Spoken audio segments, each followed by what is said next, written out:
Welcome into the Cam and Strick podcast, episode number 136. What up, homeboy? Little shout out to the U.S. right now. Happy Memorial Day, all y'all, man. You know, family members that served in the military. I certainly have a bunch of them. So, if I was texting you right now, Andy, I'd throw you an American flag. You know how I do it. So a little shout out to all the fucking bad boys out there and girls out there. We love you all. That's right. Yes, we do. Now, that's all you ever do is put out the American flag. I mean, I'm looking for you to change it up at least once.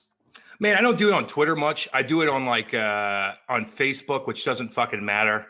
And then I do it on text messages because it's my symbol of yeah, I got you, or hell yeah, or what's up, baby, or whatever, you know? Yeah. Speaking of symbols, I got verified on Twitter, or excuse me, Instagram. I've been verified on Twitter. I got verified on Instagram. So how about you? I mean, come on, Cam. You did. Yeah, I did. Yeah, it's weird.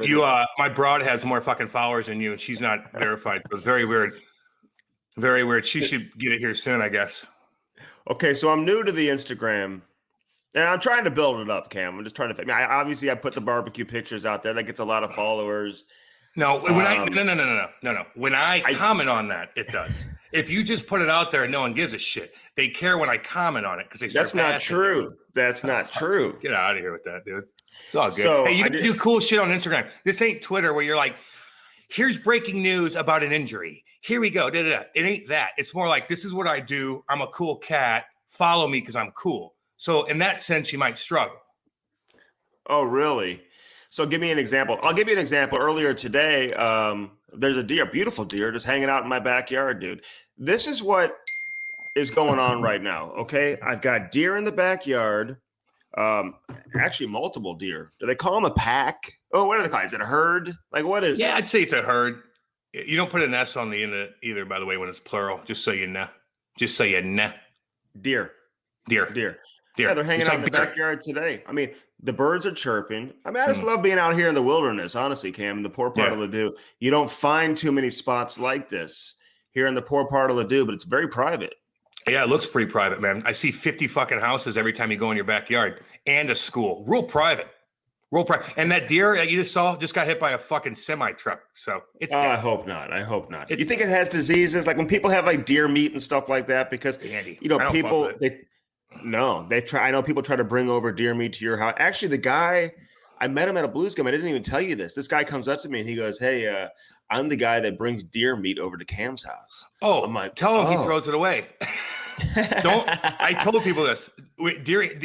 Andy, remember at my old house? Now they got to drive a little farther to do that, and I think that they kind of get the drift because a lot of them listen to the radio and the pod, and they know that I don't eat deer meat. I eat all kinds of shit, man. I never got into that gamey deer shit. I don't know. I'm not into it. So they would drop a camera. I'm coming over. I go, what do you got? I got some fucking deer meat. And I'm like, God damn it. Then they drop it off. I'm like, I'm not home. Then they drop it off my front porch, and it's like blood. I'm like, what the fuck am I going to do with this nasty shit? It's a very bloody meat. It's a very gross. Bloody meat. It's gross. Yeah. I don't like it. I got to be honest with you. Last week when I was making those tri-tips, I mean, true story, when I unwrapped, it's very fancy, white, thick butcher paper, Cam. It's very fancy. Okay. Yeah, I know it's not from the grocery store with the saran wrap on it, okay? Very fancy. Thanks. No, in grocery store, they have the same shit. What the fuck grocery store do you go to? You go to the vegetarian one? No wonder. They don't wrap fucking veggies and goddamn get out of here with that fucking shit. Dude, it had blood all over the place. I'm like, what is it? I don't even know if it is blood. Somebody was saying it's not really blood. It's kind of just like red juices. Drain it in the sink, dude. What is it? It's fucking blood. It's blood and water and who knows? I don't fucking know. I don't know, but you drain that shit out, you pat it down, you wash it, pat it down, and you season it, man. That's what you do. But you leave that shit in there until you're going to cook it. Mm-hmm. God, I'm never going to eat at your fucking house. And I don't, if anybody's like, I'm going to Andy's for a barbecue, have fun with that. Have fun with that. Be pissing out of your ass all fucking night. Good God almighty. Not true. I told you the people who came over last week, and today's a holiday, by the way, as you mentioned. So, the Traeger's going to be firing up here very soon. I got a big, extensive menu. I'm inviting people over today. As a matter of fact, if you want to come by and try a few things, dude. Feel free to come by. Yeah, Actually, Laurie told me to invite you and Kate. Hey, if you guys want to come by and have some barbecue, dude, feel free to come by. Let's see. I want to drive 30 minutes. I got a shit ton of fucking meat at my house. I got the golf course ready to rock. I'm ready to go. It's beautiful out. Yeah, let's go to Andy's and get food poisoning. Cam, your grass is long. You got to cut your grass, dude. They cut it once a week. The grass. Well, I like how you struggle to find things to beat me about. My grass is long. They spent 3 hours on it yesterday. My grass is long. What are you talking about? Keep reaching. Keep reaching. There's got to be something you can beat me about. There's got to be something. Jose brought his team over yesterday. Usually they come on Friday, but they came yesterday because of the rain. Yeah, I mean, they're just jumping out of the truck, dude. I mean, it's like they're ready to roll too. I mean, it's not one or two. We've got I think we had 6 people here yesterday for Jose and his team. So I actually thought about maybe passing along his number to you. He probably would come out to you. It may cost a little extra. I mean, for the gas money and stuff like that. See, again, you're reaching. I got guys here. I got guys. I don't even talk to them. They just go out and do their shit. They give me a little wink and that's it. I mean, that's it. They just get it done. I got to have real professional people because it has to be like seamless with the beautiful golf course, top 10 in Missouri golf course I'm on. It's got to be like seamless, like the grass and all that shit. So I got to have like real good guys do it. They don't bug me. They know what their role is. They know what their job is. They go out there and they get it done. That's it. I don't fuck with anything. Are they riding mower? Well, yeah, Andy. No, they actually no, they don't. They take scissors and cut each individual piece of grass. That's how wealthy I am. Gold-plated scissors. God, well, good. Damn. Well, let me tell you this. So with the dogs, though, when they started pissing in the backyard, which it's getting a little bit better, which is just a fucking miserable thing to deal with, man. When there's shit in the house and like you got a new house, like, oh God. But you want them to do it in the backyard. What's wrong with that? No, I know. No, of course. Yeah. But it takes time to get them out there, I know. And then they go out there and they've been pissing. And I'm looking out and the grass kind of got a little bit high because it was like, they had to wait a day because of the rain. And I'm like, damn, there's like dark green patches everywhere. I'm like, what the fuck? I'm like, those are the piss stains. So when they piss in my backyard, it turns like a darker, healthier green than like the yellow. Like I don't know what it is, the fertilization I put on this shit. I don't know. Maybe some of the fans can help me with that. But it's like dark green spots. It looks a little classier. It looks healthier than like the dried out brown spots. Yellow one. I get those. You get those. Well, I'm getting a couple of those right now, and reading up about it and listening to some books on tape and stuff like that when I'm driving around. Of grass cutting. That's what you listen to.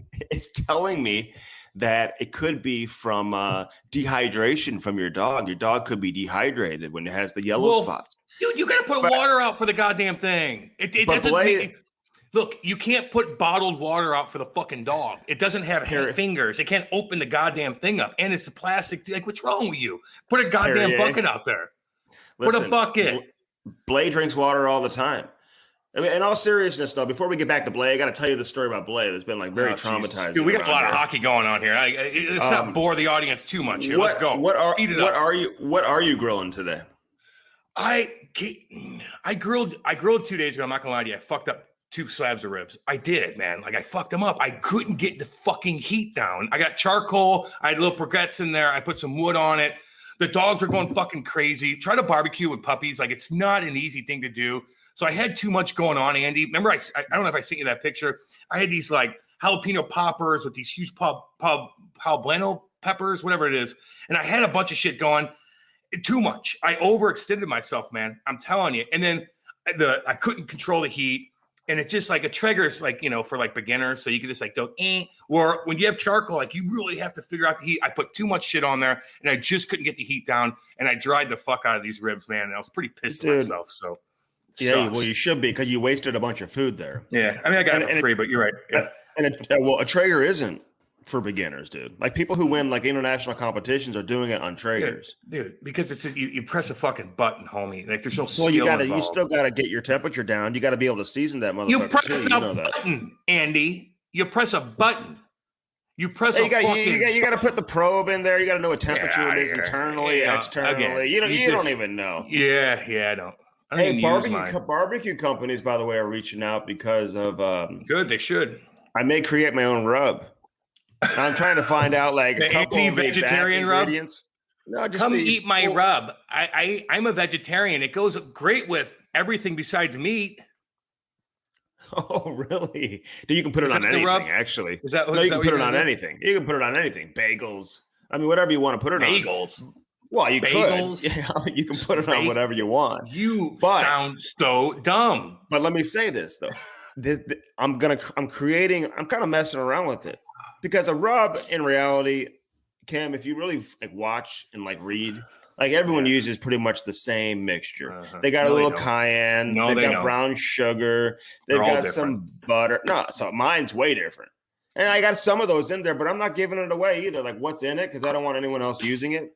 So I'm if you want your name on there, dude, let me know. That was a waste of 30 seconds. What a waste of 30 seconds for the audience. The audience is like, let's go. Why is he talking about his stupid fucking rub? He ain't rubbing shit. You're not rubbing shit. Besides yourself. Well, you got to put the rub. You got to put the rub on there. And serious question. Of course you do. If I have frozen meat, which I do right now because I froze it. Get it out. Take it out. How long do you thaw it for? Like, I do it all night. I do it all night in the fridge. I did that last night. I wouldn't rush it, dude. It's still frozen. You got to do it all night, dude. And I wouldn't rush it by pouring water on it, man. Kind of just like, oh hell no, nah, you can't. No. Especially, I don't like to freeze any of my shit anyway. I buy what I need to buy to eat, and I don't like to freeze stuff. But we're in a different situation. People have to freeze their meat, but you got to let that sit out for a long time, Andy. Yeah, he's got to listen. Yeah, you prefer it to have fresh, but my guy who delivers it, I mean, he sent me a lot. Honestly, I mean, I could have had like the whole neighborhood over, but I didn't want to waste it. I didn't want to waste it. So, in fact, you can freeze it, dude, and it's good forever. Like, there's no shelf life on that. You can freeze, and obviously the quality can be reduced, but the quality is still very strong. It's been frozen for like 5 days, dude. And man, people have to freeze their stuff, no doubt about it. I don't have kids, so I don't need to save shit. So it's like, but you could tell the difference. But when you do have a big family and you want to fucking buy in bulk, some people fucking slaughter a whole cow and put it in their goddamn freezer, man. And then they just do what they want to do with it. But I don't have kids, dude. Like I buy what I want to buy for that weekend, and then I'll fucking buy more for the next day, you know? Yeah. But that's just me. I know. Man, everybody does it differently, Cam. That's the best part about barbecue, man. What's good for you may not be good for someone else. You know? I don't got kids, man. I don't need to save shit, dude. I chill. What are you doing today? What are you doing today during the Kate and I didn't go to bed till late last night. We golfed all day yesterday. It was so fucking beautiful, man. We partied hard. And so I'm a little struggling today. So we're going to put the dog. What were you doing? Like you're partying. Can you fill us in? Like what you were partying with? We golfed all day. We met up with people. You know, we just didn't get to bed. What were you doing? Like, you make the fucking detail, motherfucker. I ain't there. Were you drinking? Like, what were you drinking? Beer? Oh, fuck everything. I had Stella, and then I switched to wine. And I mean, I usually only like beer and wine, to be honest with you. I love Stella. Stella's thick. Like, you drink a couple Stellas, like, you can actually feel it. I could drink 15 fucking Miller Lights. I'm like, where am I? But Stella, it gets you pretty good. And then the wine. I'm a big wine guy, man. Like, I love it. I love my Pinots, a Cab. Kate and I order a bunch online. It comes to the house. We fucking crush it. But we can't sleep in. Like, the dog gets you up, dude. So it's like fucking 6 o'clock. Boom. So we got like 3 hours of sleep last night. But I'm a fucking warrior, man. I can get up and I can just suck it up and do whatever I want. So today we might take a little nap. Might take a nap for 2 hours and then get up and we're gonna go golf again. Sounds like a wild party. I'm surprised you even got up this morning. Surprised you made it up. Who'd you hang out with? Your nerdy fucking Ledoux friends that eat fucking grass with you? Actually, I was drinking. Listen, I had my go-to, but then I switched to some wine last night too, man. Wine and we're just not like getting along right now. Plus, I'm all fucked up. You want to know why I messed up today? Because of the ice cream. Food poisoning? Ice cream. Because you don't eat dairy. You don't even eat fucking dairy, dude. No, what's wrong with you? Dude, listen. This ice cream, I'll have ice cream, dude. I had ice cream last night. Somebody made this like ice cream cake. A rebel.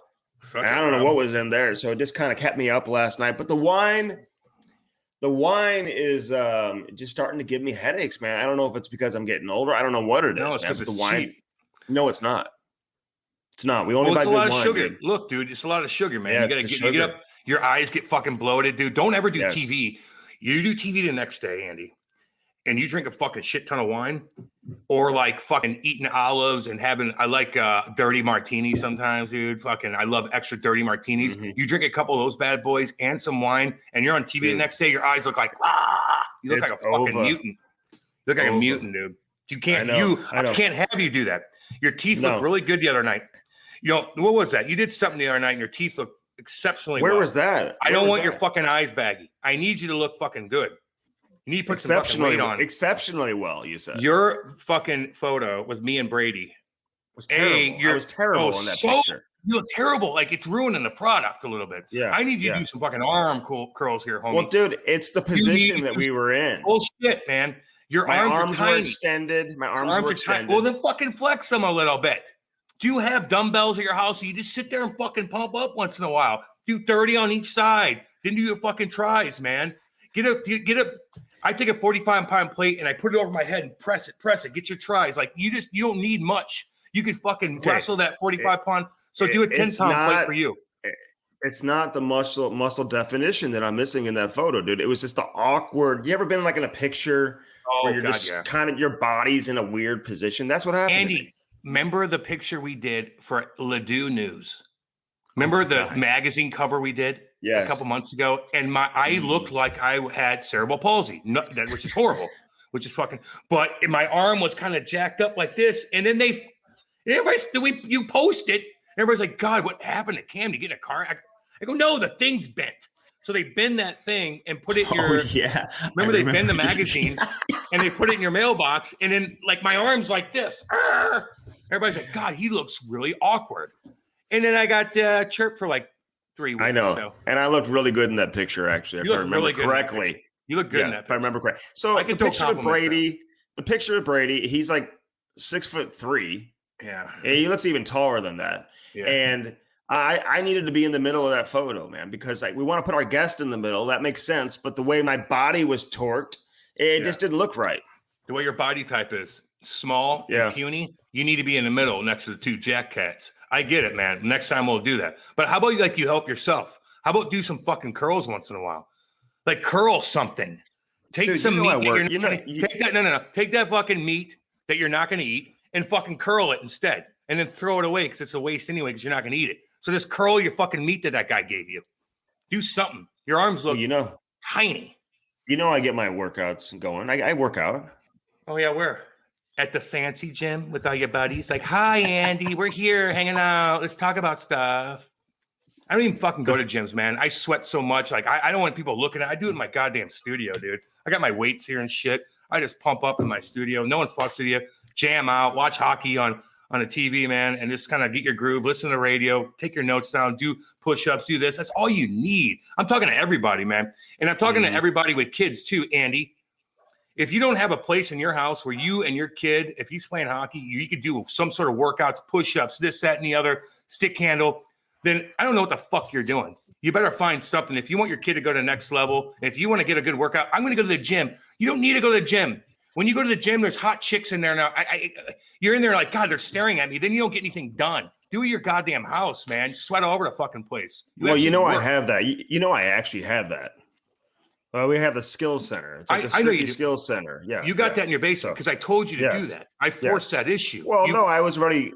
The builders designed it. I'm not even crazy with how it could have turned out a little bit better, but it's actually fine for Ty right now. I'm trying to convince the wife today. She's all upset because when I'm done with this, I want to take Ty to Stick and Puck. They've got a Stick and Puck going on down the street. Yeah. Oh, down the street they do? Oh, a Creve Coeur ice rink. Oh, yeah. Go, dude. So she's like, no, we're doing family time today. We're going somewhere, family day. Yeah, well, you got to do that too, man. I don't know where the balance is with that, homie. Like, I don't know. But if Ty wants to do something, like, he needs to have some daddy time. You know what I mean? It can't just be family. He needs to have fucking time with his daddy. Like, talk about shit. Can I ask you a question? Because I'm dealing with this right now. Like, my daughter's soccer. She finished the season yesterday, scored a goal yesterday, had a big tournament over the weekend. I'm very proud of her. I mean, she had a great year. Which one? I'm always wondering. Chloe, yeah. I'm always wondering because, like, coaching hockey all these years, like sometimes parents come, like, which parent that's walking your direction, which way, which parent it is when you're walking the other way and which parent it is when you want to stay and like, okay, I'll talk to this guy. for a minute or two, or they're cool, whatever. Yeah. Sometimes you just want to run. Yesterday was the first time I went to talk to the coach all season long, And I'm just wondering, good. Can you do that? Is it okay to go talk to the coach? Yeah, Andy, of course. Like, what depends on what you're saying. Are you going to belittle the guy? Are you acting like you know how to coach soccer? Like, at this point, it's like, even if he's not that good, just let the girl, let Chloe, figure it out. Like, you can't confuse them. Like, they're telling him one thing, then the parents are like, I know more, and he does. Then they're all fucked up. I told you this analogy, and I don't know if it makes that much sense, but it's like when your parents are fighting and they're fighting each other. They fucking fight. My parents fought about money, and it's the worst thing in the world. They'd rip each other and scream at each other and say horrible things to each other. And it's always about money and what I did. What would you do? What would you do? Fuck off! Fuck you both! I fucking fuck you both. Oh yeah. Oh my! That's what you would say. Wow. Oh my God! As a young kid, 100%. And then my mom and dad would come up to me individually, and they would not bash each other. They'd be like, I love your dad. You know how much I love your dad.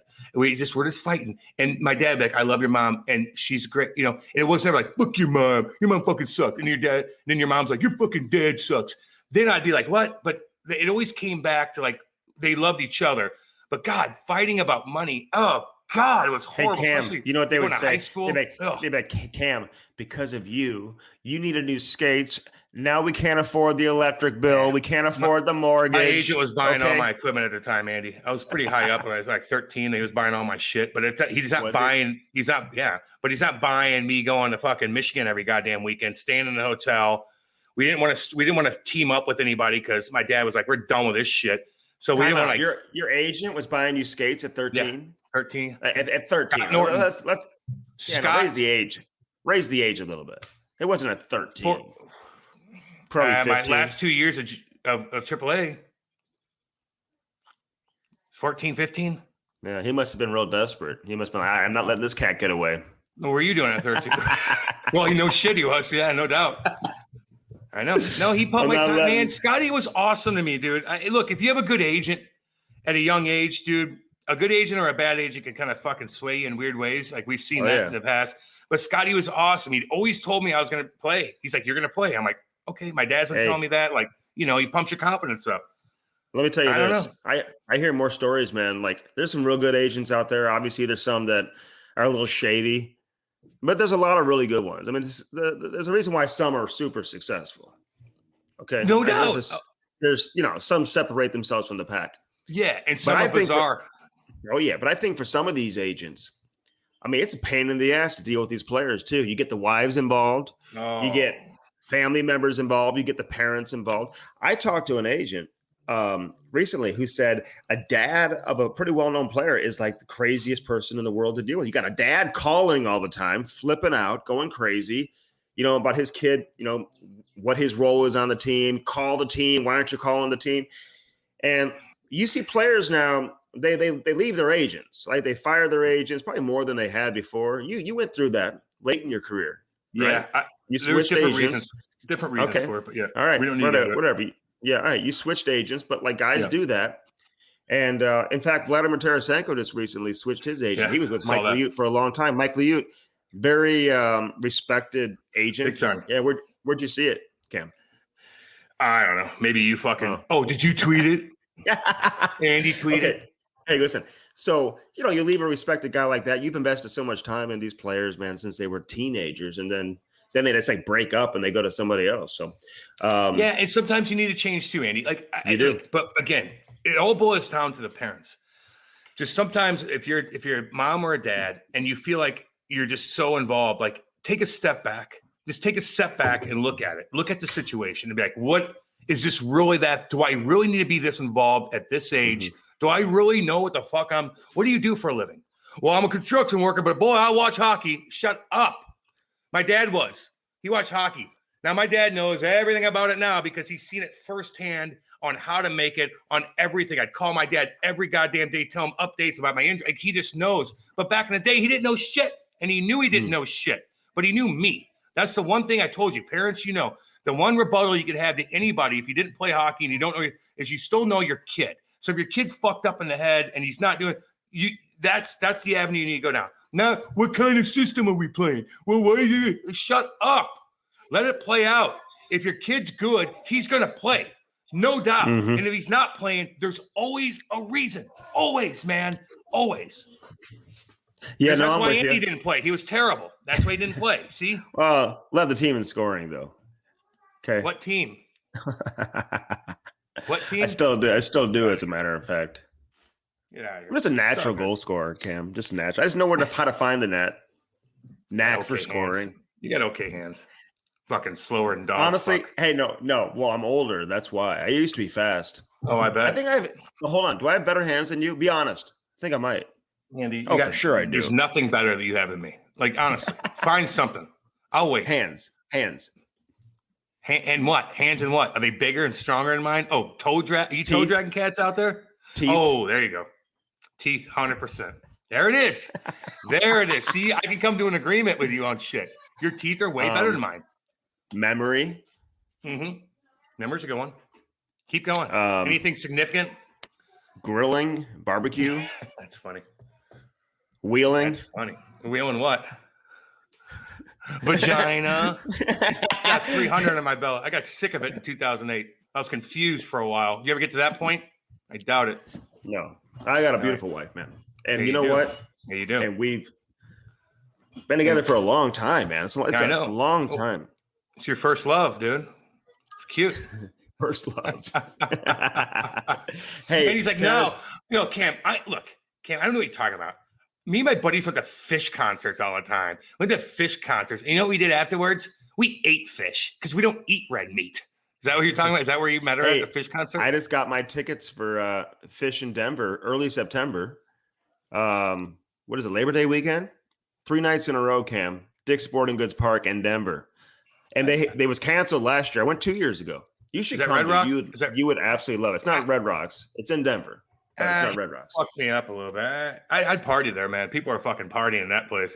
What's the last concert you went to? Well, what, the one where you like kissed Kate on stage? I mean, is that the last one you went to? No, that was long. Yeah. I go to concerts all the time. I went to probably El Monstero, Pink Floyd cover band in St. Louis that like spend like $500,000 on their production, and they have helicopters flying around. They're all St. Louis guys, man. They're fucking awesome. Really? Yeah, it's called El Monstero. They only do it like 3 or 4 times a year, and they make a shit ton of money. And they spend $500,000 on their production. Yeah. They make that money back or what? Yeah, man. Maybe it's not 500,000, but it's a lot. It's a lot of coin. A lot of money. It's a lot. Well, they got like 50 people in their band too. They're all from St. Louis. Oh, really? Yes, they have like marching, like just like everything that Pink Floyd's like all about. Like they have helicopters come down. It's crazy, dude. You're fucked up and you're in that place. You're like, oh, Lord, let's go. Wow. Yeah, okay, what's awesome. catching your attention right now in hockey? Now, listen, Game 7 tonight, Toronto and Montreal. Yeah, Toronto's like flipping out, so I mean, we can't really react to the game. When you hear this podcast, I know. Well, maybe they will tonight. It's like, what to do something? How you gonna let that team beat you like that? Do something. Like you're not engaged. Your big guys aren't engaged, man. They're not engaged. Get in there. God bless it. I know what Montreal. I love Montreal. I like fucking Bergie. I like Anderson. I love their fan. I love Carey Price, man. He's a cool cat. But fuck, man, Toronto, you need to win, homeboy. And I know we're not putting this out till tomorrow, so we don't know what the hell's going to happen tonight. So it's weird. But goddamn, if they don't go out there and bring that fucking heat, dude, that city, of all the shit that Ontario's going through already, and your fucking team that you've latched onto all year long, thinking it could be it, you're going through goddamn, you're still in quarantine shit. You can't even go out, and all of a sudden your team can't beat fucking Montreal. Whoa, man. You better bring something. If they don't win tonight, you're going to see some changes. Changes in Toronto, baby. And you know what? I mean, if they can't get out of the first round, they're not playing Boston this year. Okay? Yeah. They're in the North. Yeah. They're in the North. Yeah. I get out of the North. You can't get out of the first round, especially with a 3-1 series lead. And then if they let this one go, man, let me ask people you will never let them forget it. You know, we always talk about McDavid and all that stuff, and he's a good dude, man. Like, he's fucking great. I wish he smiled a little more. I heard he's a great guy. But he's a great guy. Nathan McKinnon, dude, motherfucker. That's what I'm saying, dude. And everybody's like, who's got a better team? He just stomped on Vegas. Like, this ain't Winnipeg. He stomped on everyone last night. And I'll tell you this. That one goal he had last night where he was he looked faster than McDavid. Oh my God. He looked faster, Well, stronger, and everything to McDavid. he And looks he's doing it in stronger. playoffs. He looks stronger. I mean, he is stronger. I Mhm. don't know if he looks faster than McDavid. McDavid has those goals too, where he just looks like he's I going know. 5,000 miles an hour. Also, man. Oh, I will say this: I think with the puck, I honestly believe Nathan McKinnon. He's just as good with the puck as Connor McDavid. I know. I mean, I don't know which one's better and whatever, but He's doing it at a it's big hard to stage. say anybody's better than Nathan McKinnon right now. Nobody is. This guy is putting his team on his back. He's got some great supporting cast. There's no doubt. Cale Makar may be the best defenseman in the NHL. I'm going to say this: outside of Victor Hedman, if I had to pick one defenseman in the league right now for my team to start my team, I'm probably taking Cale Makar, man. He or Hedman. I agree with you. Those are the two best defensemen in the league, hands down. I agree with you, man. I like to disagree with you on things, but it's hard. He just does it, dude. He just is so smooth. He comes out and he tens and twos you, and he's like, you can't get it away from him. Like, he's so good and he's big. He's like Brian Leach, but he's bigger. Like, he looks like a child. He's got facial hair like you, but like, he just gets around and he's got a reach. And I've never seen anybody walk the line like that, dude. I'm watching him walk the fucking blue line, and I'm as a forward, as a winger, watching guys like that, I'm like, I just like roll my eyes like, oh, thank God. My hips would be fucking torn apart. My groin would be fucking stretched because I'm trying to like shadow the motherfucker, and he's just going to make you look like an asshole. He's really, really good, man. He's really fun to watch. That whole fucking team's fun. Yeah, no, he is. And Jared Bednar, man, this guy like surfed during the offseason. Like, I feel like I met him at a Fish concert how much years fucking ago. Get more hair on that head, you handsome bugger. God damn. But he's just chilling. I mean, you ever hear him talk? Yeah. He's just like, I mean, he sounds like he just like hanging out, getting loose. When you have a team like that, you can be that way. You know? He just matches that Colorado vibe, is what I'm saying. Like, he's just chill, man. I like Jared Bednar. You know, I know him a little bit because he used to coach in the Blues organization. I mean, he was coaching down in Peoria, and relatively unknown. People didn't know who he was, but he made an impression. There's no doubt. I mean, he was a good coach that was inside the organization. You know, like 4 or 5 years ago, they were the worst team in the league, dude, and they stuck with him. They've had top 5 picks, I think, 4 of the last 6 years. That's how you build a winner. Like Brady Tkachuk, who's coming up on this show, man, they've got a bunch of top picks too in Ottawa, and they're exciting. Like, eventually that team's going to be good too. Damn right they are. Boy, and they got Eugene Melnick, weirdo. Crazy, man. We need to get that motherfucker on, by the way. Okay. Let me bring this up. Hot topic last night. Colorado, fuck pumping them. Yeah, I said it. Fuck pumping. That's what they did. They owned. I don't know if you can't say that, dude. I say whatever I want. I don't know if you can say that. I just said it. And then you got Graves rocking. Oh boy, Yarncrow. What's his name? Yarncrow, who's been scoring goals. So he kind of lays the puck behind him. And I used to kill guys like this all the time, where they're like, "I'm gonna put it behind me," and I'm gonna be like, and then boom. Now in high speed, regular speed is like boom. Okay, you're finishing your hit. He could get a penalty on that. I don't remember if he did or not. But you're up by 5, and I know BX and those guys are saying you don't want to do that, but on the other hand, it's in the second period. I'm like, I don't give a shit. Fucking take that hit, dude. It's a long series. Hit that motherfucker. Don't get your elbows down. Don't be as late, maybe, but I'd take that hit. I just would. So then everybody's getting riled up, and we're waiting for Reaver. And instead of Reaver like catching somebody with their head down, like you should do, just catch guys with your head down, man. They have it all the time. Like, find a way to hit guys clean. You're great at it. You're one of the best ever at it, Reaver. You really are. But instead, you go and cross-check a goalie with your weapon. With your weapon. Andy, we talk about this. With your weapon. Don't use your weapon. Don't use your weapon to cross-check in the back of the head.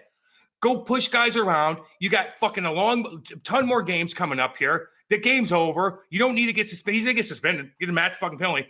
Don't use your fucking weapon to hurt people. You want to catch a guy, come around in that, do it that way. But he cross-checked and he leans on a guy. He throws him down, Tom Wilson style, which wasn't that big of a deal. But now he's going to get fucking dinged. Well, he took out Graves. I mean, that's why he's going to get suspended. It was Graves in front. You know? I know, but he cross-checked the goalie, too. He cross-checked Grubauer right in the back of the head right before that, dude. You don't use your weapon. Use your body. I just think like you just got to be careful in that situation because he's definitely going to get dinged. I mean, some people were calling for him to get suspended in Game 7 against Minnesota for what he did to Ryan Suter. What did he do to Ryan Suter? He went face first into the post, whatever. Really, yeah. And I didn't think that should have been like a suspendable play. He just pushed him out of the way. But you know what? You just got to have some type of composure. See, this is like, it's more than just a loss for Vegas.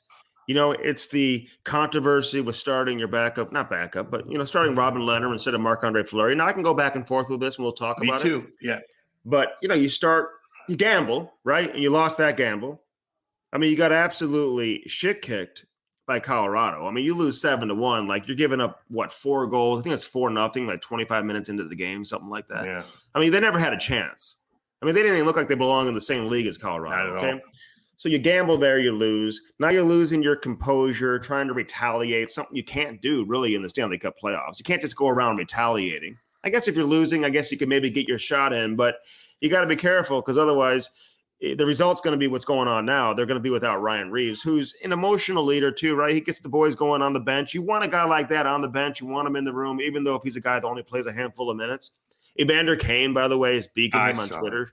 Hey, go crawl in your hole and save money. Evander, shut the fuck up. Does he not always want attention or what? What's wrong with that fuck? You have the worst reputation of anyone. You have the worst reputation of anyone. Not to mention, not even about your fucking bankruptcy, dude. The other shit. Well, you open it up. There's the other shit. Why you fucking shut the fuck up? You're gonna be fucking living on the streets soon, dude. You got no fucking money. And then you're beaking another guy who's like probably saved his money. He's got he owns Las Vegas. He's got a beer. He's got this, that. What the fuck do you got? What the fuck have you done in the playoffs? Shut the fuck up, Evander Kane. I know, man. He always comes. He's always talking, man. He's always talking. And you're not coming on our podcast either. Now he goes out and talks about. He's such a fuck. And he's like, oh, well, I'm going to talk about the important stuff now. Like, now you talk. Oh, okay. Yeah. But I'm only going to do it. I'm only going to do it on national TV. Yeah. And that's it. And don't ask me hard questions. No. Yeah. We're talking about other stuff, so I could chime in and look like I'm fucking making a difference. You ain't doing shit. Oh man. So what'd you think? And he wants to go fight. And he wants to fight Jake. Like you'll get your fucking ass kicked by those two guys too. By the way, I know you don't fucking box. But again, he wants the attention. I kind of want you to fight. I don't want to. Evander Kane. Oh, I'll do that. Would you do that on a boxing match? 100% would do that. Would you fight Evander Kane right now? 100%. You better train. Oh, I'm out of shape. You need to get. I have to train. I have to train. I am. Oh yeah, that'd help. I'm out of shape, and I need to go to Finney, my boy, who I fucking trained 15 years with, and I get my groove on for a couple months. I change my diet and stuff. I would do that in a heartbeat. Yeah, change your diet. You got to change a few other things. Oh, Andy, no doubt about it, homie. No doubt about it. Because they'll be testing. I still got the killer in me. There's going to be some testing. There's going to be some testing before this fight. You know what I'm saying? Well, I mean, I'm not on fucking roids, but they're going to see a bunch of other shit in there, which is like not helping me, by the way. So it's like, fuck you. Okay, so well, what'd you think, Peter DeBoer? Man, he gambled. Like I said, he started Robin Leonard. Now, let me just say this: I can almost understand. I mean, you got two great goaltenders, okay. But there's something about a goalie who's in the rhythm, man, who's in the zone. And I know he played 7 games in 14 days. Yeah. Then they had to get on a plane and travel to Denver to get out to Colorado for game 1. I mean, it's a lot. Yeah. So under normal circumstances. He might be banged up too, Andy. He might be banged up. We don't know. Whatever. Hold on. Let's assume that he's not. We don't know that he is. So we're not going to assume that he is. That's fine. But this isn't the regular season. You just can't approach it like, okay, we got to rest him. He needs rest. This is a perfect opportunity. Our other goalie hadn't started a game since like May 10th, so why not get him a game so he doesn't sit too long in case we need him later in the playoffs? I don't know, man. Gets a team like that, now you lose. And like, Flower, as they call him, he's so popular inside the room too. I just don't know what kind of an emotional letdown it is also like when he's not in there, even though they know they have 2 great goaltenders and they all respect Leonard too. But I just think anytime you make a decision like that, like you're gambling, and you better hope you win because now people second guess you. It's a different storyline. Now you go back to Fleury. You basically gave away a game, even though Colorado was damn good. when he explained it afterwards, and I know Pete well, and I didn't mind his explanation. I'm like, okay, that No, kind it of makes makes sense. sense. I get it, And but that's hold a on, regular season though. motherfucker, I know. Explanation. Go ahead. Tell me, it was just playoffs? What's that mean, Andy? Tell me. So I get what he's saying. And for people to be like, oh, it must rattle the room when they put it on. Nah, those guys are confident with both those guys. Those guys don't give a fuck who's in that. They're like, let's just go do our shit. I kind of understand it, man. Like, we're like, we got 2 goalies. Here's an opportunity to fucking get him a game. Maybe he starts and we'll start Fleury. I really don't know. It's very complicated. But when you listen to his explanation, I'm like, well, okay, it didn't work, but okay. But what if it did work? You'd be like, oh, he's a genius. So hey, you know what? I don't know. At this level, I mean, any coach can really give an explanation. I mean, they all have reasons for why they do things. I mean, you can listen to any coach's explanation and be like, okay, yeah, that makes sense. Some are better than others. But when you say it doesn't impact the room, I mean, you're probably right to the extent that they've got a bunch of veteran guys. Listen, they're going to play hard no matter what, and they respect Robin Lehner. They all know he's great too. But you never know how Marc-Andre Fleury took the news. Was he pissed off? Was he upset? Was he, battling with the coaches and being like, "Hey, let me play. I'm good. I can get this done. I can play. I feel good. I'm not tired." Was he telling the boys like, "Hey, I'm fucked, man. They're not letting me play." You just don't know how he handled it. So if he was like, you know what, this makes sense, absolutely. He's supporting Robin Lehner. He needs a day off. Then maybe everybody's on the same page. But if he's not happy about not playing, and he's so close with so many of the leaders inside that room, you just wonder if everybody supported the decision. Well, maybe, okay, I'm talking like before the game, the guys don't give a fuck. But maybe like when everything's tied together and they get killed, and then maybe they're like, what the fuck? Now they're kind of like, oh, no, that's a setback, dude. No doubt about it. But I just think before the game, all the players are like, who they play? Oh, they got fucking, I'm depressed now. No, they don't even look. They're worried about themselves. Like everybody, they don't give a fuck. They just worry about themselves. Yeah. Not every team has that 2-headed monster, but there's not another team in the league that would do that. Like you're just not playing your best goaltender who just won Game 7, hard-fought series. There's not another team in the league that's not playing that goaltender who just got it done. Goaltenders are about rhythm. They're in the zone. And when they're feeling it, man, you don't want to give them an opportunity to chill out and cool off, So I don't know. I think they gambled. Like I said, they lost the gamble. So they better find a way to win Game 2. I agree. And I think they will. And I think although Colorado is fantastic, like Vegas is going to be, they're going to be better. And they're going to, this series is going to be rock 'em, sock 'em in your fucking face. Game 7, hopefully. We want all these to go to Game 7, dude. Like you just do. I just think this is going to be a toe-to-toe battle one way or the other. But it was a gamble. This isn't going 7. You don't think so? No. I don't think Vegas is as good as everybody thinks they are. And I don't think they're as good as they were in the first half of the season. I think they had, a little bit of ups and downs and whatever. Going into the playoffs, I don't think they were playing great hockey. They didn't look great to me against Minnesota. Minnesota just took them to 7 games. Yeah, I know. mean, you know what I'm saying? Like, I agree. Colorado dusted St. Louis in 4, and they just beat Vegas 7-1 in Game 1. They're rested. They're by far the best team in the division. And I like how I like how people are like in St. Louis, like, well, it makes the Blues not look as bad. The Blues look fucking bad. Okay. Well, Blues also they had guys like Steven Santini and Mitch Ranke and Mikko Mikkola and like Jake Walton. That was like their defense. You know what I'm saying?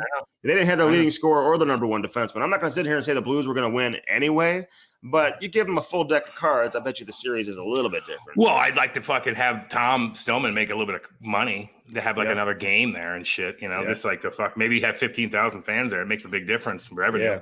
Well, so that's what I was pissed about more than anything. You want the fucking team to make money. He pours his heart into it, man. And so now, listen, this is going to be an interesting offseason. We'll get into that on another show, but interesting offseason for St. Louis in terms of what they do. Not just St. Louis, everybody, dude. With this everybody. Oh, my God. Oh, yeah. Crazy shit going down. There's going to be a lot of crazy shit. I want to see some offer sheets. I'll say this right now. If I'm the New York Rangers, like we got Brady Tkachuk, I would do anything to get Brady Tkachuk on my team if I'm the New York Rangers. Fuck yeah, and people throw out like, there's no offer sheets, man, like whatever. And we don't see them a whole lot. We have seen them, though. I mean, Sebastian Aho obviously got one from Montreal. Backus back in the day, right? From Vancouver. Oh, back in the day, yeah. And then Vancouver that's what popped in my head. And then St. Louis turned around and gave one to like Bernier, not Steve Bernier, but a different Bernier, like a retaliatory shot. It's like shots fired. And they matched it too. I think they're I think the offer sheet in that's the St. bitch Louis of it.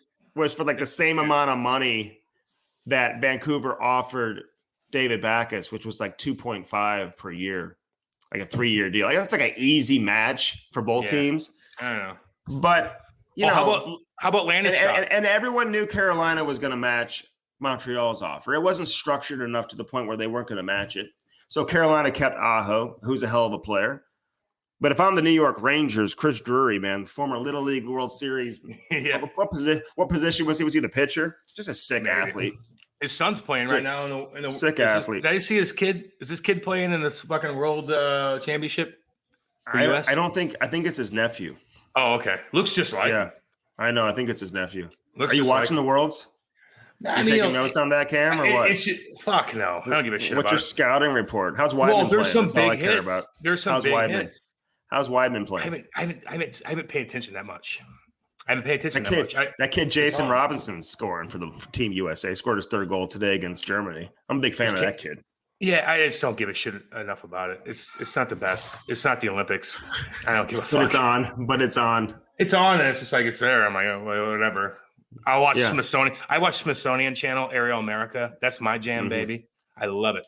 They break down over states and they talk about everything about states. Yeah, that sounds fun. Yeah, that sounds. You guys have. I mean, I'm moving to St. Albans now. I mean, the way how much fun you guys are having out there. You better sell your house. You better sell your fucking house when the market's high, motherfucker. You want to come on here with the big boys?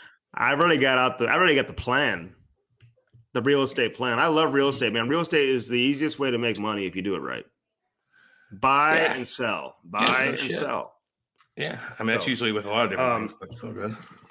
All right. So real quick, dude. So Blay needed a haircut, dude. Needed a haircut. My wife makes this appointment to take him in to get a freaking haircut at the dog groomer. Okay. And I'm like, why is it taking so long to get him in? Like, they didn't have any appointments. I'm like, can't you call somewhere else, you know? But she wanted to go to this place. This is what was recommended to her. She takes him, and they say that he was matted underneath, even though I brushed the hell out of him, dude. I'm constantly brushing Blade. You fucking neglect him. I am always brushing him. You're a Hoosier. Dude. You're a fucking Hoosier, dude. He had his long, beautiful hair. It looked like he could have won first place in a damn dog show when we dropped him off. We pick him up. You can't even recognize who he is, what he even looks like, dude. They shaved his ass. He looks like a completely different dog. He looks like a whippet. You ever seen one of those dogs? He has like no hair. I mean, looks like one of those dogs I used to find on the reservation back in the day in Arizona, like just wandering around the reservation like a reservation dog. At the fish concerts, eating fish afterwards. You have a golden doodle, just like every other fucking yuppie in fucking United States. They all look the same, and when you shave them, they all look the fucking same. All the yuppies have the fucking golden doodles. It's just that simple. It's the same fucking dog without hair. Yuppie. Well, how long is it going to take for the hair to grow back, dude? My kids were traumatized.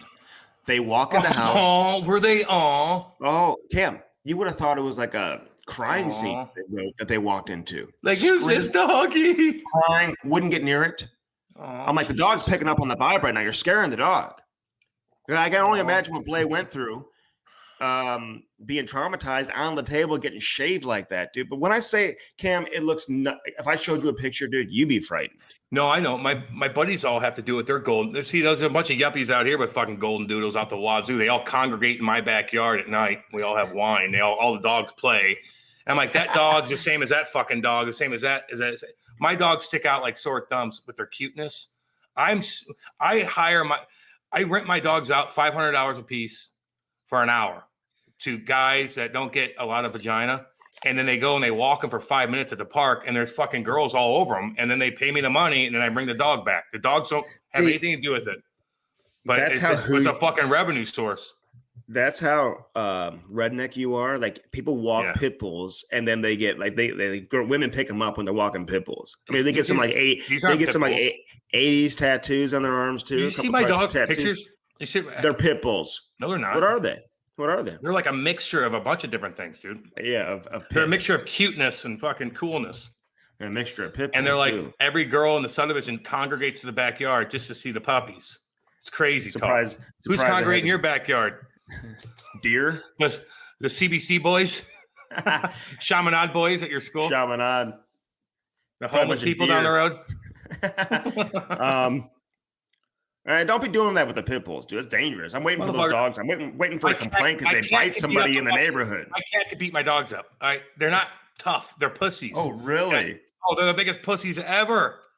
They're so scared of our neighbors' dogs. Are like fucking big. I have a German Shepherd here. You got this there, and you got golden doodles. They're scared the fuck out of every one of them. They whimper around. I love it. One more thing I forgot to tell you. Because we're leaving town in a few weeks, on vacation. I need you to watch Blay. I need him to stay with you, dude, for like a week. How much you fucking paying me, dude? Well, what do you want? Like how much do you want? You got to watch Blay, dude, for a week. $1,000 a day? $1,000, dude. $600 a day. What's the cost at like a kennel? What's the cost? Fuck, I don't know. It's not that much, dude. You always claim like you're like this dog guy, whatever. You gotta step up and watch Blay, dude, for a week. I got enough shit going on here. Why the fuck am I gonna fucking watch your fucking dog when I got my own dogs? I got shit to do. I can go fucking swim in that. I could go golf. I got everything I want right here. Why the fuck would I bring Blay in? The only reason why I have Blay is because you neglect the shit out of that poor dog, and I feel sorry for it. But if you're not paying me, go fuck yourself. Don't be cheap. Drop it off all right. Where are you swimming? Well, I can swim anywhere I want, Andy. We have actually a lovely pool right up the road here. We have a huge lake. You have a natural creek. I will swim in rivers, dude. I'm a river guy, man. I'll jump in rivers. I'll do all that kind of shit. Lakes, all that, dude. Andy, you go to subdivision pools with a bunch of children. You put your glasses on and creep out the women. Don't play that game with me. I get it. Hey, kids, you want to go to the pool again? Give my glasses. Well, we were at my in-laws' pool last night. Actually, it's nice, Very nice. But we go to the club though too. I sent you a picture last night. Did you get the picture? Yeah, it looks real nice. Yeah, hell yeah. We're just chilling. Like, what do you think about pools in the backyard? Like, I'm tempted.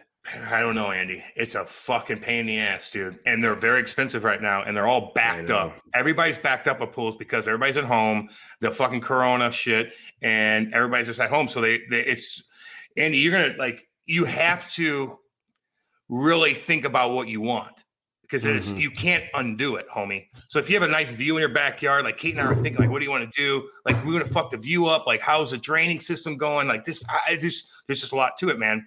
Now, is it worth it with 3 kids? Fucking right, dude. But you just got to do it right. You absolutely have to do it right. And it's going to cost you a lot of money. Now I got to trade it out on Hockey Sense on radio or something, Don't do it on the podcast unless I'm getting something. Well, you can come over and hang out, dude. I ain't going to your house to hang out. Like, why would I drive up there to hang out? You can come hang out. I got the fire. I got the Traeger right now. You've never even been to my house. Everybody's been to my house but you. I'm at 280 right now on the Traeger. I'm going to get to 500 when I grill this stuff later on today. So it's going to be a hell of a party. What are you growing at 500 degrees? Well, actually, what I do is I grow it at like around 240, something like that, and then I raise the heat to about 500. For what? Well, today I'm doing Chilean sea bass. I'm Chilean like a sea bass. We've got some salmon. Put in the oven. We've got burgers, hot dogs, and we got a couple strips. Wow! And I'm doing some New York strip. Yeah, New York strips, and I'm doing some. So how are you gonna do? How are you gonna do New York strips? Explain it. About 350, 370, 380, somewhere around there. That'd be really good. Yeah, dry the motherfucker out of that New York strip. Put it on 350 and let it sit for 25 minutes. Are you out of your fuck mind? You get a New York strip, you put it fucking over the heat, you sear both sides, and you're basically done.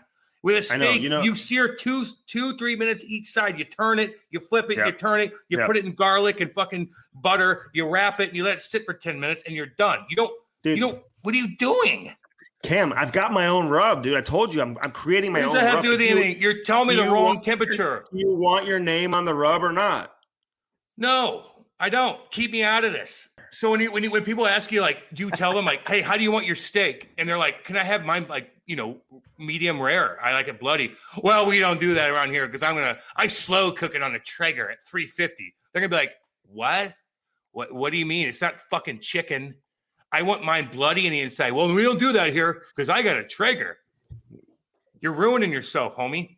You might as well stop barbecuing. Jordan Bennington just made a tri-tip. Dude, his look beautiful. It's pink on the inside. Yeah, you can do it. It's an idea that you have that you can't make it like pink on the inside. It's a brisket. We're talking steaks. Yeah, but tri-tip is kind of like a brisket. It's kind of like a brisket. Yeah, I know.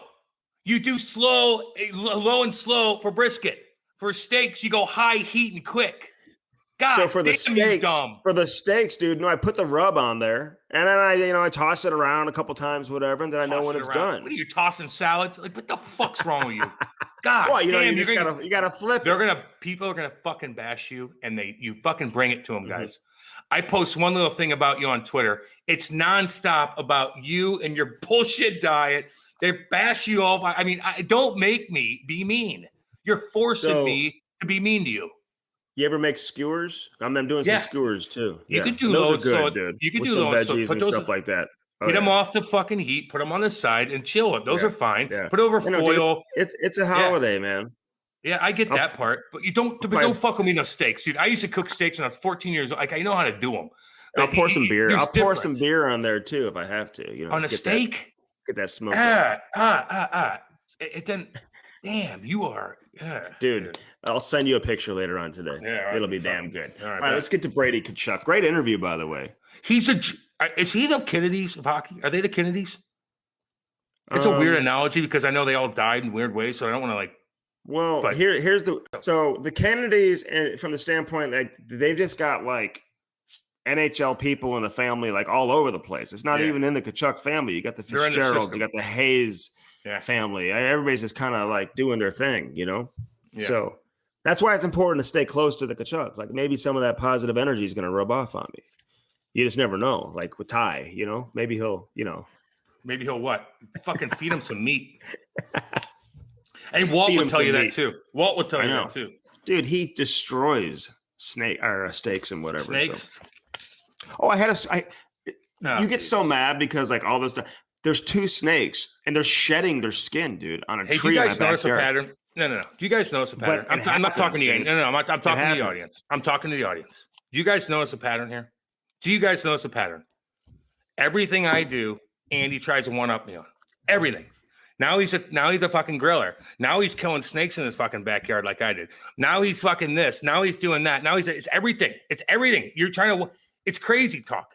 You don't have snakes in your backyard. You had a gardener snake. It means nothing. Now you're talking about animals in your backyard. Stop. Cam, you can't one up. I sent you a picture, dude, of the snake. It shed its skin on a tree in my backyard. I sent you the picture. I sent you the picture of the deer that was in the backyard earlier today. I'll put it on Instagram when we're done with I could walk outside right now and see shedded skin of a fucking snake, and I could see a fucking dead coyote down the thing, and I could do this. Like, I'm not filming all that. You're trying to go in your backyard and look for different little things and be like, look, Cam, look at this. Cam, there's an ant farm here. My neighbor, who is growing okra in the backyard. I told you he's got tomatoes. With all the curry going on and stuff. He's got a lot of that going on. He's got okra. He's got all types of vegetables, dude. I mean, my salad's going to be good today too, and I'll probably take some stuff from the garden to put on the grill today as well. Oh yeah, what's in your garden? His garden. Oh, he's got from him. Yeah. Radishes, tomatoes. I'll eat the fuck out of that shit. Lettuce. I love salads, dude. You don't even know what okra is. I'll eat it. See, Andy, here's how. If you gave me anything besides if you cooked it, I'm not eating it. But if anybody, I'll eat any vegetable, anything. So, I just don't like deer meat. Let me tell you something. So he comes over and he's like, dude, there are 2 snakes. Make sure your kids are wearing shoes in the backyard and back here, because don't be wearing sandals, because these snakes, he's seen 2 of them, white with black spots. And then he pointed out where they shed their skin there on the tree in the backyard, right? Behind my backyard. There's a tree there. So we've got some snakes going on here, dude. I'm just saying, like, I'm not trying to do anything, but we have snakes too. And I had a deer in my backyard today.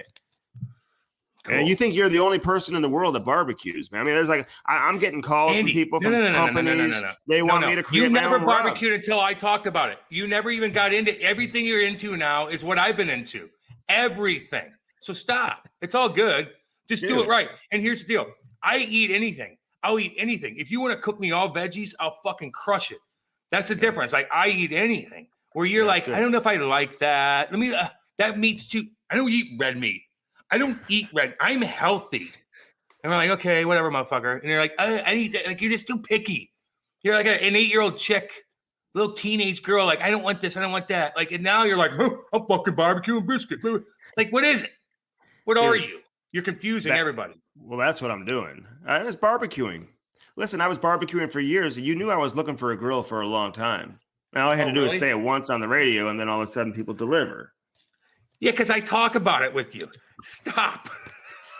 My grill broke when we moved to my old house. So we were going to get one last year. And I said, let's wait for the new house to get done and we'll get our new grill. And then the Traeger people came along and it's been a great thing. So that's what's going on right now. You need to get a Weber too. I told you I'm getting a green egg too, right? I told you that. Yeah, but you still need I'd get a Weber. I mean, they're cheap. Well, maybe I will. Maybe I will. But I don't understand the people that have like 5 grills going on. What do I need 5 of them for? 100% understand it, man. Because for what? For different kinds of meat. It's just like an egg does different than what a Traeger does. And a charcoal grill does something that this doesn't do. And this, that, and the other. There's so many different kinds of meat that you barbecue. You need a bunch of different shit, dude. Okay. There's another thing where you have you have this little like a wheel on it, and you kind of push it there, you spin it, and it goes all the way down this awesome fire, and you need to put it up. Like, I forgot what it's called, but it's really, really cool, man. There's a shit ton. It's just I don't like to flood my back deck, which is gigantic, by the way. Yeah, you got too many of these. I don't want to cut your grass. You got to cut your grass too. I told you that, Andy. It's too so long, dude. Your grass I like how too long. My lawn is like one of the nicest lawns. Like going. Find me another one that's nicer than mine. They have the rough is for the course, not for your yard. It's too long, dude. Now you got to cut it down a little bit. You're reaching for a chirp. You're Make fun of my teeth. Make fun of my fucking teeth. Like, that's what you're good at. Like, my teeth. That's you got me. That's personal. I don't like to get personal. That's it. I don't do the bullying. I don't do the bullying. You forced me to be a bully against you. And then we donate the money when I bully you to the Montreal Resource Center. Well, at least it's going somewhere. And let me tell you about a bully thing, by the way. Mm-hmm. You don't have to be 6'2" and fucking jacked to be the only bully. You could be a little fucking dink ball and be a fucking prick to everybody. That's and then true. all of a sudden a big guy's like, go fuck yourself. He's a bully. No, you're a fucking dick too. So remember, if your kid's a little guy, fuck that. I see those 6'2" jack guys being bullies too. And then once you all of a sudden you confront them, what happens? Sometimes they put their tail between the legs. Oh, no big doubt tough about it. Bully. You know what I'm saying? Yeah, but we already explained that side of it. We always explain that. Remember, I got pissed on by that motherfucker who's like 30 years old? I know. But like a guy could look like you, Andy, and be a fucking bully and just be a dick to everybody. And all of a sudden a bigger guy's like, go fuck yourself. And now he's a bully because he's bigger than you. Stop fucking talking shit when you're little. Be nice to people. Yeah, that's right. Seriously. I agree. And you will get your ass kicked.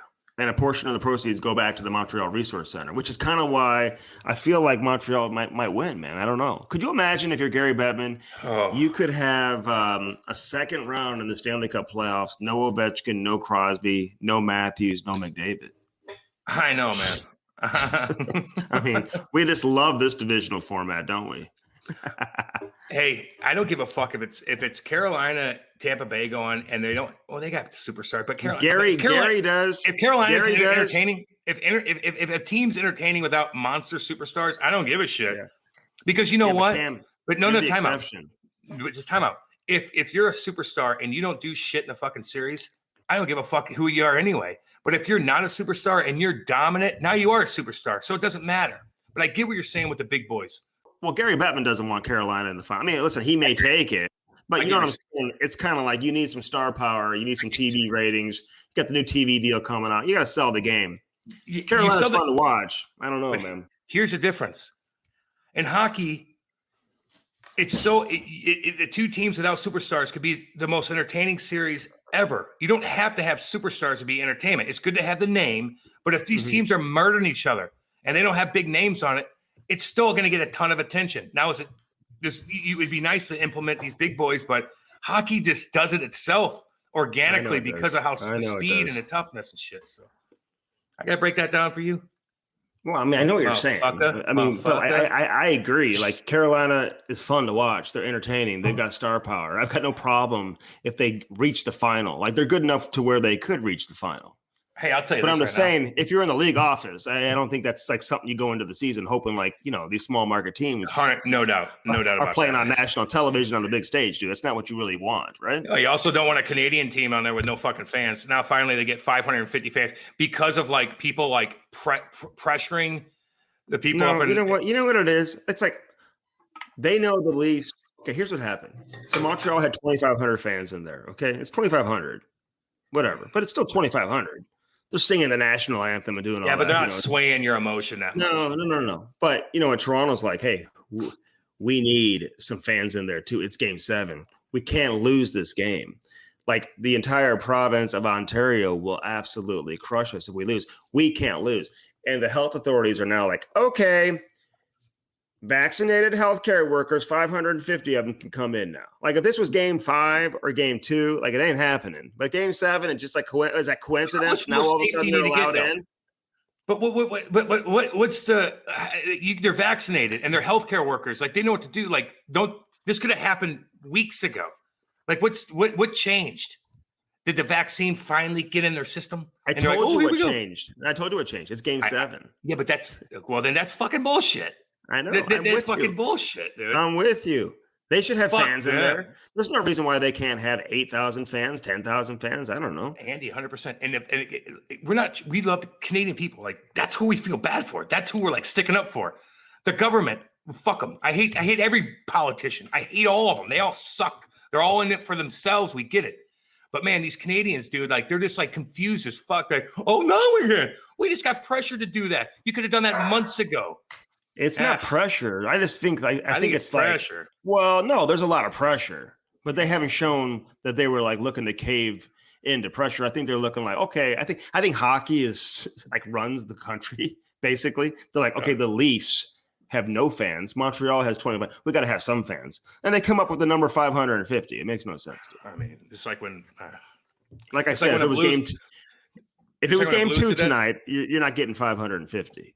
Remember the Blues are like. The Cardinals in St. Louis, right? The Cardinals team, they're like they went from like 10,000 to 40,000, whatever it was. And then the Blues are like, then they're announcing full capacity in June, right? Exactly. And then the Blues are like, and this is not Tom. This is other whatever. Oh, it's the health authorities. Thank you. So people are like, Tom, come on, like shut the fuck up. It's nothing to do with him. You don't think he wants that? So the Blues are like, we have an announcement too. Instead of 5,000 fans. We're doing 5,900. Yeah. Everybody's like, what? You bumped 900 fans up after the Cardinals because it's outside? Because what you spit? That was ridiculous. They were. They did. When they were like 2,000 fans or whatever, they went to 4,000 and 5,000, whatever. No. Let me explain it one more time to you. It was 5,000. Then the Cardinals announced that they'd had that huge jump. And the Blues like, we have an announcement. And they're like, 900 more. And everybody's like, what? And then they're finally like, no, we got 6,000 more. Because everybody's like, this is the stupidest thing ever. And so they finally put 10,000 people in there. So they bumped it a little bit. And then probably. Well, here's what they did. It's fucking crazy. They got it up to 9,000 for the last 2 games of that playoff series. Yeah. But you know what? They reduced the distance from 6 feet to 3 feet. Okay. It's just like, what the fuck? I mean, and it's inside because if you sneeze, the particles are going to hit the fucking ceiling and come back and spray on everybody. Only in Canada. Hey, what? Like, is there, you got a rebuttal of that? Does that happen? Does it not? Like, fuck, somebody explain it to us. How about you just explain in detail why only that? And they just don't. Nobody understands it. Nobody understands it. I'll tell you who might understand it. CarShield might understand it. They understand everything. Yep. They know how to make your life so simple. I mean, we love everything they do over there with CarShield. 800-857-2481. Mention the promo code CAM. You'll save 10%. I know it's embarrassing. Mention my barbecue rub too. That might take some more money off of that for if you mention my rub. Time. I need a name for the rub, by the way. If you have a name for my barbecue rub, feel free to pass it along. You may win. Vegetarian boy rub. That's what it is. I'm a vegetarian rub. That's what you should. Everybody's like, oh, fuck yeah. I want that vegetarian rub. Yeah. I'm putting the rub on the steaks and the burgers tonight, man. I know, man. Like everybody wants to come over to Andy's house. I want somebody to cook me a steak that doesn't eat steak. Yeah. Cam, I could I was talking to somebody the other day, one of the companies that's looking for me to endorse.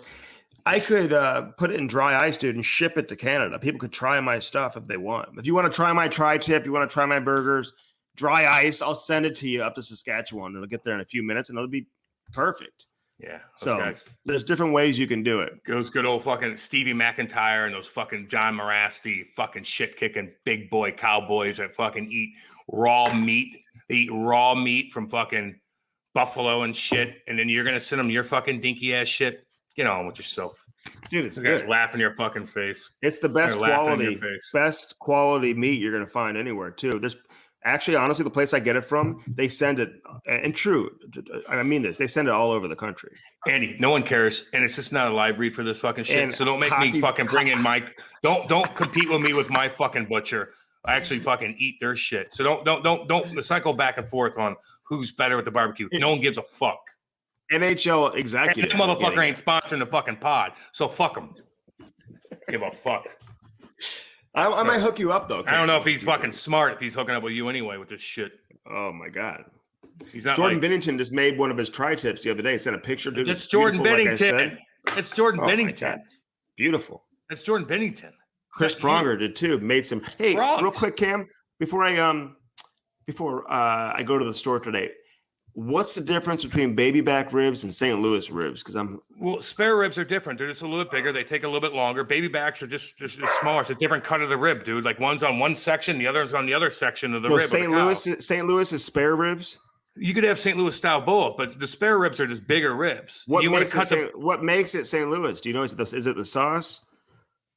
What?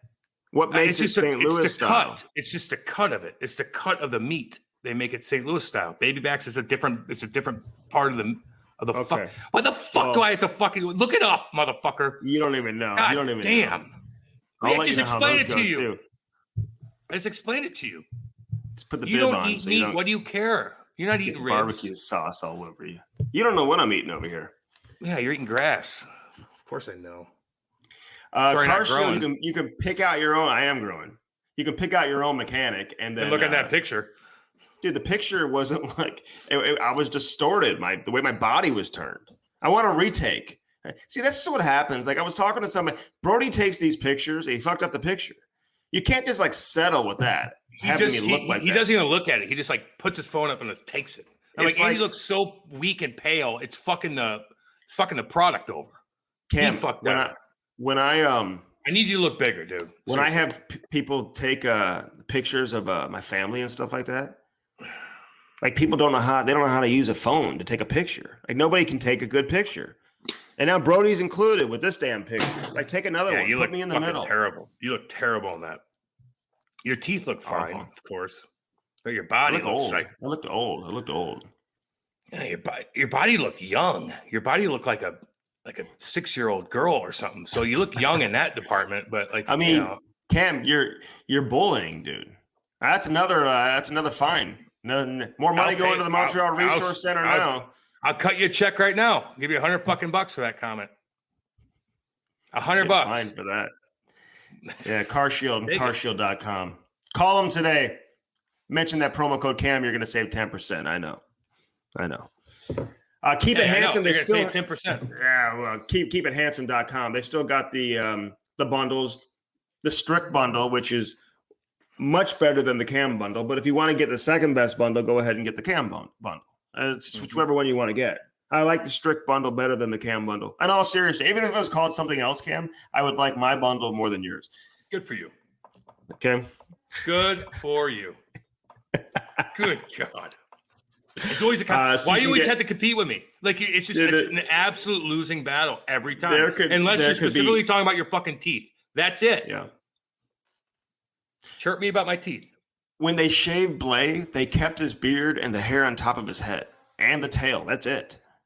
Like the rest of his body, it's like a fucking poodle, dude. Oh my God, dude! I put some beard moisturizer on that today from the good. Keep It Handsome. Good. Well, at least somebody could use it. Yeah. So check that out. And again, a portion of the proceeds go back to the Montreal Resource Center. Cam's supporting the Montreal Resource Center today with his action. I just donated a couple. Yeah, it's not really crazy about that. All right, Bellman and Bellman.com, dude. We love our boy Dan Bellman. They've got so much going on over there. All these new cars, man. The GMCs, the Jeeps. The selection is endless over there in Troy, Missouri. Dan Bellman, always doing great things for the hockey community. He's been doing it for a long time, Cam, as you know. Yeah, But they got the Cadillac, Buick, GMC on one side of the street, and then the other side, it's just a quick little hop, skip, and a jump across the street, and there you are. It's the Chrysler, Dodge, Jeep, Ram. And they got choices galore for you, Cam. Yeah, I like that Buick, and I like them fat-ass fucking dualies, dude, those Dodge dualies with fucking diesel. That twin. Why do you have to like go there with it about the dualies? Well, why does it have to always come back to the dually? Because I like them. They're awesome trucks. Nobody else likes those except you. You're like the only one that likes those. It's so funny. In your little nerd circle, your fucking vegetarian nerdy circle, and your little wealthy part of fucking Ladue, a bunch of nerds, and they don't know what a dually is. Well, no shit. Reach out to your fucking nerd circle and come out here, the big boys, and you'll see them. They got fucking dualies and Ferraris in their goddamn garage here, dude. They can do whatever the fuck you want. They want to look pimping, or they want to go fucking get shit done and like haul fucking mulch out somewhere. Like you do whatever you want. That's what we have out here. You guys have like fucking Prius and shit where you live. You even put gas in it. You're like, I like electric cars because I'm gonna film. I have to put gas in it because I'm saving the world. Oh, where do you think your electric comes from in those fucking cars? What do you think comes from the fucking sky? They have fucking power plants just to fucking fill those things up. What's the difference? Jesus Christ! All right, real quick, 5 seconds, and give me one thing you use that dually for. For mulch. You need a dually for mulch? Like, dude, you don't even know what you're talking about. Pull my fucking boat. Yeah. Pull my fucking trailer. I want to go get a trailer and go up to fucking the Grand Tetons in Montana, bring my gun and the dogs and put a fucking barbecue pit out there, cook some big steaks and get my binoculars and stare at bears and shit. And if they come close to me, I could take care of it. Not throw my credit card at them. Enough with the guns. Aw. You need guns where you live. You actually have people robbing your fucking house out there. No one comes around here. They don't know. Everybody's armed in my neighborhood, man. Everyone, multiple fucking guns. Not that I'm a big gun guy, but if you come in my house, I got fucking loaded with guns. Yeah. It is what it is. Oh my God. You want me to bring my kids over there? No chance. What are they going to go in? Are they going to go and look at my thing where I have a little button I press or get the goddamn thing? You probably have it unlocked. You probably have it unlocked. No, I don't. I don't have it unlocked. You have a gun rack on your truck too? Fuck. Do you have a gun rack? No. Oh my God. Oh, a gun rack? Nah. I have a gun safe. Yeah, okay. Oh, that sounds cool. Oh, in your car? No, idiot. Okay. Well, no, but truck. Hey, I didn't know the castle. Hey, it's called the castle doctrine. You got a gun and somebody reaches in your car, you could fucking kill them. Yeah. All right, check out the all-new 5-passenger Buick Envision, Cam. You look good in that. I'll take that, dude. You've got the Jeep Grand Cherokee 7 and 8-passenger. Badass. The Buick Encore. Take that, too. GMC Acadia. That's sick. Dodge Durango, those are always nice too, man. Yep. And the full-size Kings of the Road. This is where I come in. So just drink your orange juice for a minute. Just drink your orange juice because I gotta talk about me for a second. Yeah, you never talk about yourself.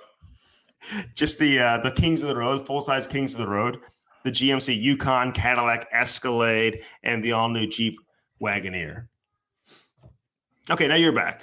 Hey, how you doing? I do the Kings of the Road. Okay. The Wagoneer? Is that what you wanted? Is that what you're bragging about? Usually, you'll find out for yourself when you go out there, Cam. In all seriousness, man. Best customer service you'll find anywhere. No doubt about it. No swinging dicks going to fucking walk into that place, man. Your wife could actually go in there and have a lovely time and feel good about herself and walk out there and be like, I wasn't bombarded with a bunch of swinging fuck dicks. That's nice, dude. You guys know exactly what I'm talking about. No, you don't want that. You seen the commercial? Hey, now people are doing a bunch of like little memes and videos of that fucking guy coming out and he's like swinging his dick around. I was like, oh, really? You've seen it. Remember we talked about this. I know you're talking about. Yeah, that's who I'm talking about. And anybody that went and bought a car anywhere, I know I'm like over exaggerating, but I'm kind of not. They don't do that at Bowman, man. They're very sweet. No. They don't force you with anything. God damn. Mm-hmm. It's just different, man. It's a different animal out there. It's great. Classy. All right. Yeah. Speaking of animals, I gotta get going here in just a minute because I gotta go out there and see what's going on in the backyard here because there's a little activity going on this morning. But do I have a lawsuit? Do I have a lawsuit against this dog groomer or no? No, Andy. You bought a poodle, dude. It's a fucking golden doodle poodle. Okay. It looks like a fruity fuck dog. That's what you got. Nothing wrong with that, but that's what you got. How long does it take for the hair to grow back? Do you know? Andy. What do I look like to you? Like, how long does your hair grow? Your beard doesn't grow. Your fucking beard and your chest hair. That's not true. All right, Daredevil Hockey Cam, these skate lacerations. Hey, this is serious stuff, dude. And we keep telling people, and we got a number of people who are listening. I got an email from somebody out in California the other day, just got his Daredevil package delivered to him. So I want to see some videos of people who are getting these packages. Just send us a picture, man. And we love it. Take care of your kids. Take care of yourself if you play the men's league. But more importantly, we care more about the kids who are playing. Like, we don't want to see kids getting cut from skates. It scares skate you, lacerations. dude. At a young the number age. one cause of emergency room visits in all of youth hockey across the world. Prevent it. And it's no better way, no easier way to prevent it than going to daredevilhockey.com. You use that promo code Cam and Strick, all caps, and you're going to save 25% on your purchase. Daredevil Cam, lightweight, compression-based layer. It's designed with the Kevlar cut-resistant fabric overlays. And this protects the most vulnerable areas of the upper and lower body from skate laceration. So again, that Achilles area, you got the area on the arms and stuff, man, you cannot be taking this stuff lightly. This is super serious. And you know what? If your kid gets dinged at a young age, man, and some things in hockey, like there's so many different variables when you're young, when you play, that you can't go over that hump, right? Stopping. Remember, I always say, like, can high stop yet? That will fucking drive you crazy. Injuries, something you fall. So, like, if you're a kid and some fucking kid cuts you and you gotta go get stitches at the age of 6 because somebody hit, and it's like your parents are going crazy because they never got cut before because they're like, I work in an office, and then all of a sudden they've never had that, and all of a sudden they're like, oh my God, that was so horrible. Like, just avoid that. The kids never want to play again. It's a big turnoff. It's a turnoff for the parents. It's dangerous. The kids are like, I don't want to get cut again. So it's like there's a lot of different things in hockey, man, that could turn kids off. So just protect them. I remember getting cut. My dad's like, you're all right. I'm like, fuck, I probably could have bled out. But, good thing my parents are tougher than shit. But they, who knows? There's some soft fucking people out there. And if your kid gets cut like that and it's kind of a scare, like, they're not going to have you play hockey again. I remember the referee. It was the is this about you? Is this about you? And he skated right on my arm. Skated right on my arm.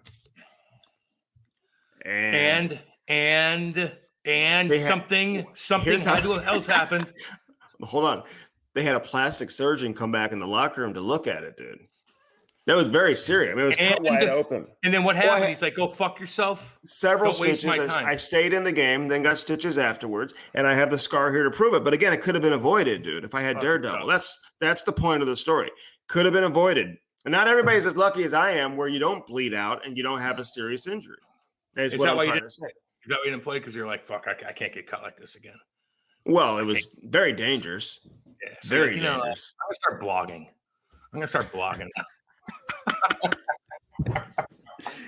I think I scored that game, Cam. I think I scored that game. I bet you did. With a cut forearm, dude. I bet you did. Take your game to the next level while being protected, Cam. That's good advice right there. Right? Damn right. No, I get it, man. Yeah. I get it. I agree with everything you say until you tell stories about yourself. Well, www.daredevilhockey.com. Can you say that? www.daredevilhockey.com, baby. Okay, good. All right, let's get to Brady Tkachuk. Okay. Brady Tkachuk, dude. Yeah. Just a stud. He was like second in the NHL in shots, second in hits. Yeah, first in fights. He led the NHL in fighting majors, dude. Which I don't think you ever did. You said you did. We got to look that up. You might have. I didn't maybe play every in game. the North America, maybe in the North American League or something. There's a time out, idiot boy. There's a stat out there for fights per game, and I was definitely top 10 as far as the thing. And then the penalty, so 100%. And then juniors, dude, who are you fucking kidding, dude? Yeah. And then when you get into the show, like I wasn't playing every game, so I couldn't keep up with George Peros or BJ Crombane, who plays every game. He's just fighting guys. My fights were fucking 8 minutes long. I know. Jamal Mayers. You throw a guy down for 2 seconds. Like, I'll say it. He's good, but he didn't fucking go toe to toe with anybody. Let's be honest here. So, like, you can get in those fights, throw him down, throw a punch, throw him down. And I don't count those, dude. So it's Brady that's where it is. Brady says, DJ Smith says you're a very good counterpuncher. Yeah, Smitty was awesome, man. Fucking big lefty, played for Windsor. I remember get to Windsor. Yeah, he's awesome. He played against him? No. He was older than I was. But you hear about the shit kickers when you go there, and then he came in and talked to us, and then all the, like you're just part of that group, and we need him on the podcast. Oh yeah, Andy, 100%. No, we're getting him on. We're getting shit kicking motherfucker. I just haven't reached out yet. But DJ, I told you, man, he's the guy that I could have him over for a barbecue, dude. No, don't do that. Don't hurt the product, dude. You're hurting the brand. Right? Don't invite anybody important over there. Just your nerd buddies. Just your nerd buddies. Just invite your nerd buddies. He'd be cool to have over for a barbecue. Yeah, my house. Chill, eat some ribs.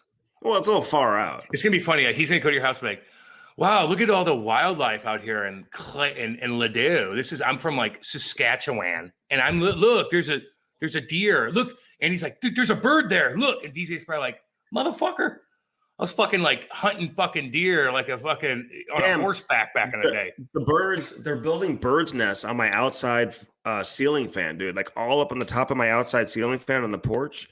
They're putting like a bird's nest on there. Like, I'm not having it right now. I'm like in a bird sanctuary over here, dude. They're chirping nonstop. I love the chirping from the birds, man. I enjoy it. It's very peaceful. It's relaxing. But is that the same kind of bird watching you're used to? No, so you don't like it, do you? Putting that bird's nest on my ceiling fan. I'm not having it. You don't have it. Then take the fucking birds down, take the nest, because the eggs are going to fall, and the kids there are was like, no what eggs in there. here? Thank God there were no eggs in there. Hey, don't touch the nest, because if you touch the nest, the bird ain't coming back to feed the babies. Oh, no, there's no eggs in there. It'll smell it. It'll smell your hand and stuff on there. I had to use my DeWalt blower, dude, that I just bought. I just blow everything around the driveway and stuff. I heard that about you from back in the day in your fucking Arizona days. Oh, yeah. Blowing everything. So I blew out the freaking the bird's nest, dude. So that's just what I'm doing around here. Another good story. Okay? Another good story. All right, let's get to some good stories. An hour and a half into this fucking thing, and you're talking about blowing shit. Well, fucking, you got bird's nests going on the front porch, dude, on top of my ceiling fan. You got to use your blower, like a leaf blower, dude. That's what I'm talking about. Okay. Oh, okay. It's made by DeWalt. Yeah, I know like what it is, Andy. I know what it is. Okay. All right. It's yellow. All right. Let's get to Brady Tkachuk, man. He tells great stories on this one, too. People are going to absolutely love it. So enjoy on the holiday edition of the USA podcast. Memorial Day. Okay, listen, we got to start this off because Cam said he wasn't going to drink today, so we were very proud of Cam, and then Brady's late. Brady fucked me over. So what happened now? I've turned into an alcoholic again because of Brady.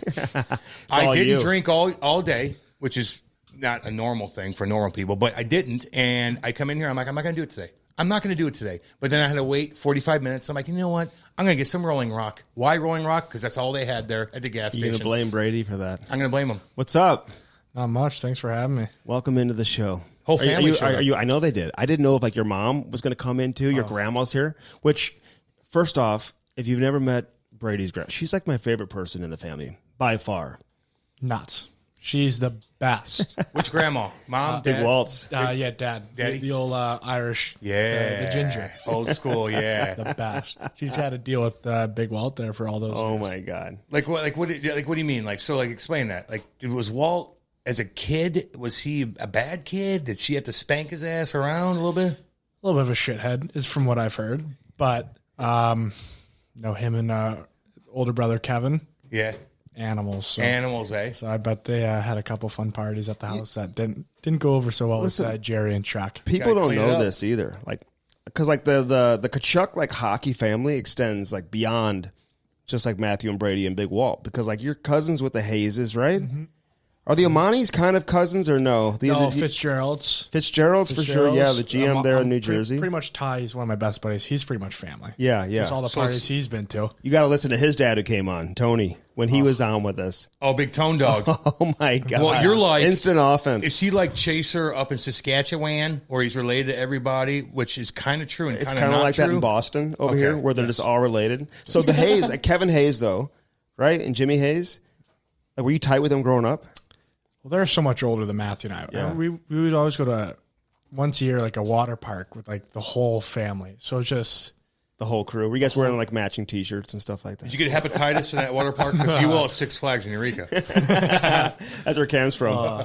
Oh yeah, that's the summer job at Six Flags. That water park is the most disgusting. I don't think I've ever pool-filled bacteria. All right, explain what this season was like, though. We're watching the playoff games right now, and there's no fans, and then you flip over and you see 12,000 fans going absolutely crazy. They're crushing beers. There's no way it's only 12,000 people. Oh my God, in Nashville? It's got to be full. 15,000, 16,000. There's something going on, dude. They have no shirts on, slamming beers no one gives a shit. Everybody's hugging each other fucking. It's all right. Let's go live and look in at Montreal, and there's nobody. It's a whiteout in Winnipeg. Oh, cool. Oh, it's not. It's crazy. I know it might be controversial, but I don't get how there can't be 2,000, 3,000 people. Each team should just have a safe way to do it up in Canada, and just we should have done that right from the families. start. Okay, yeah, it's just people miss it so much up there. It's Let us know though. And listen, without bashing Canada, man, you live there. They love you there. We love Canada. We have so many listeners that are from Canada, and we honestly we love Canada. But Canadians. Explain what it was like just to be there throughout this entire ordeal with COVID. Like when it started opening up here, and it's just getting worse and worse there in Canada. Yeah, I mean, I just feel really bad for the kids. There's a bunch of times that they couldn't even go to school, couldn't even see anybody. You got all the businesses that are losing a lot of their life's work, so it just felt really bad for them. And I know we were lucky and fortunate to be able to play ourselves, but it just sucks. We go on walks at night, and people just are always like, "Oh, keep up the great work, guys." We love watching you guys play. You guys are creating so much excitement. Just we wish they could be there to kind of show it for us and just for us to entertain them. So. Especially your team, dude. You guys were that's exciting. Our favorite team. Thank you.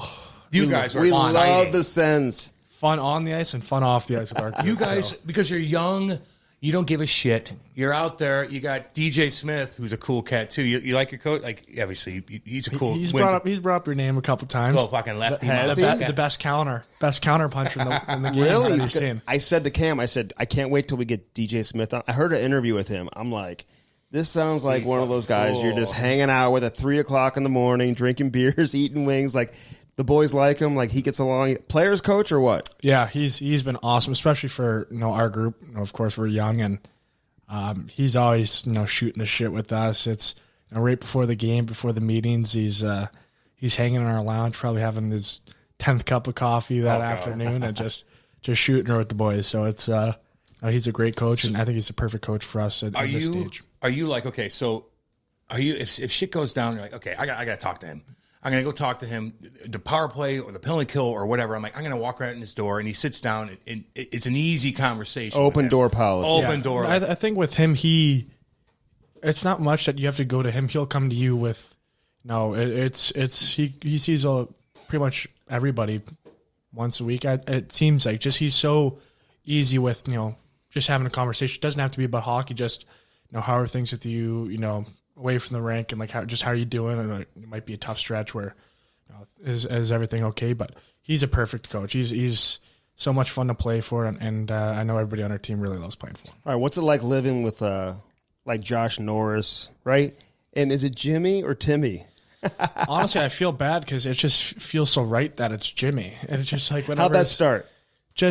He had a great World Juniors. We drafted him, World Juniors, and just had so much hype coming into Ottawa. And of course, he had a quarantine. So when he was quarantined, I was kind of thinking of an idea to kind of stick it to him. It's not World Juniors or Germany anymore. This is the big boys now. So a pecking order almost. But I thought it'd be pretty funny that whenever he introduces himself to us, we're like, "Oh yeah, nice to meet you, Brady. Nice to meet you." He's like, "Oh yep, Tim, nice to meet you."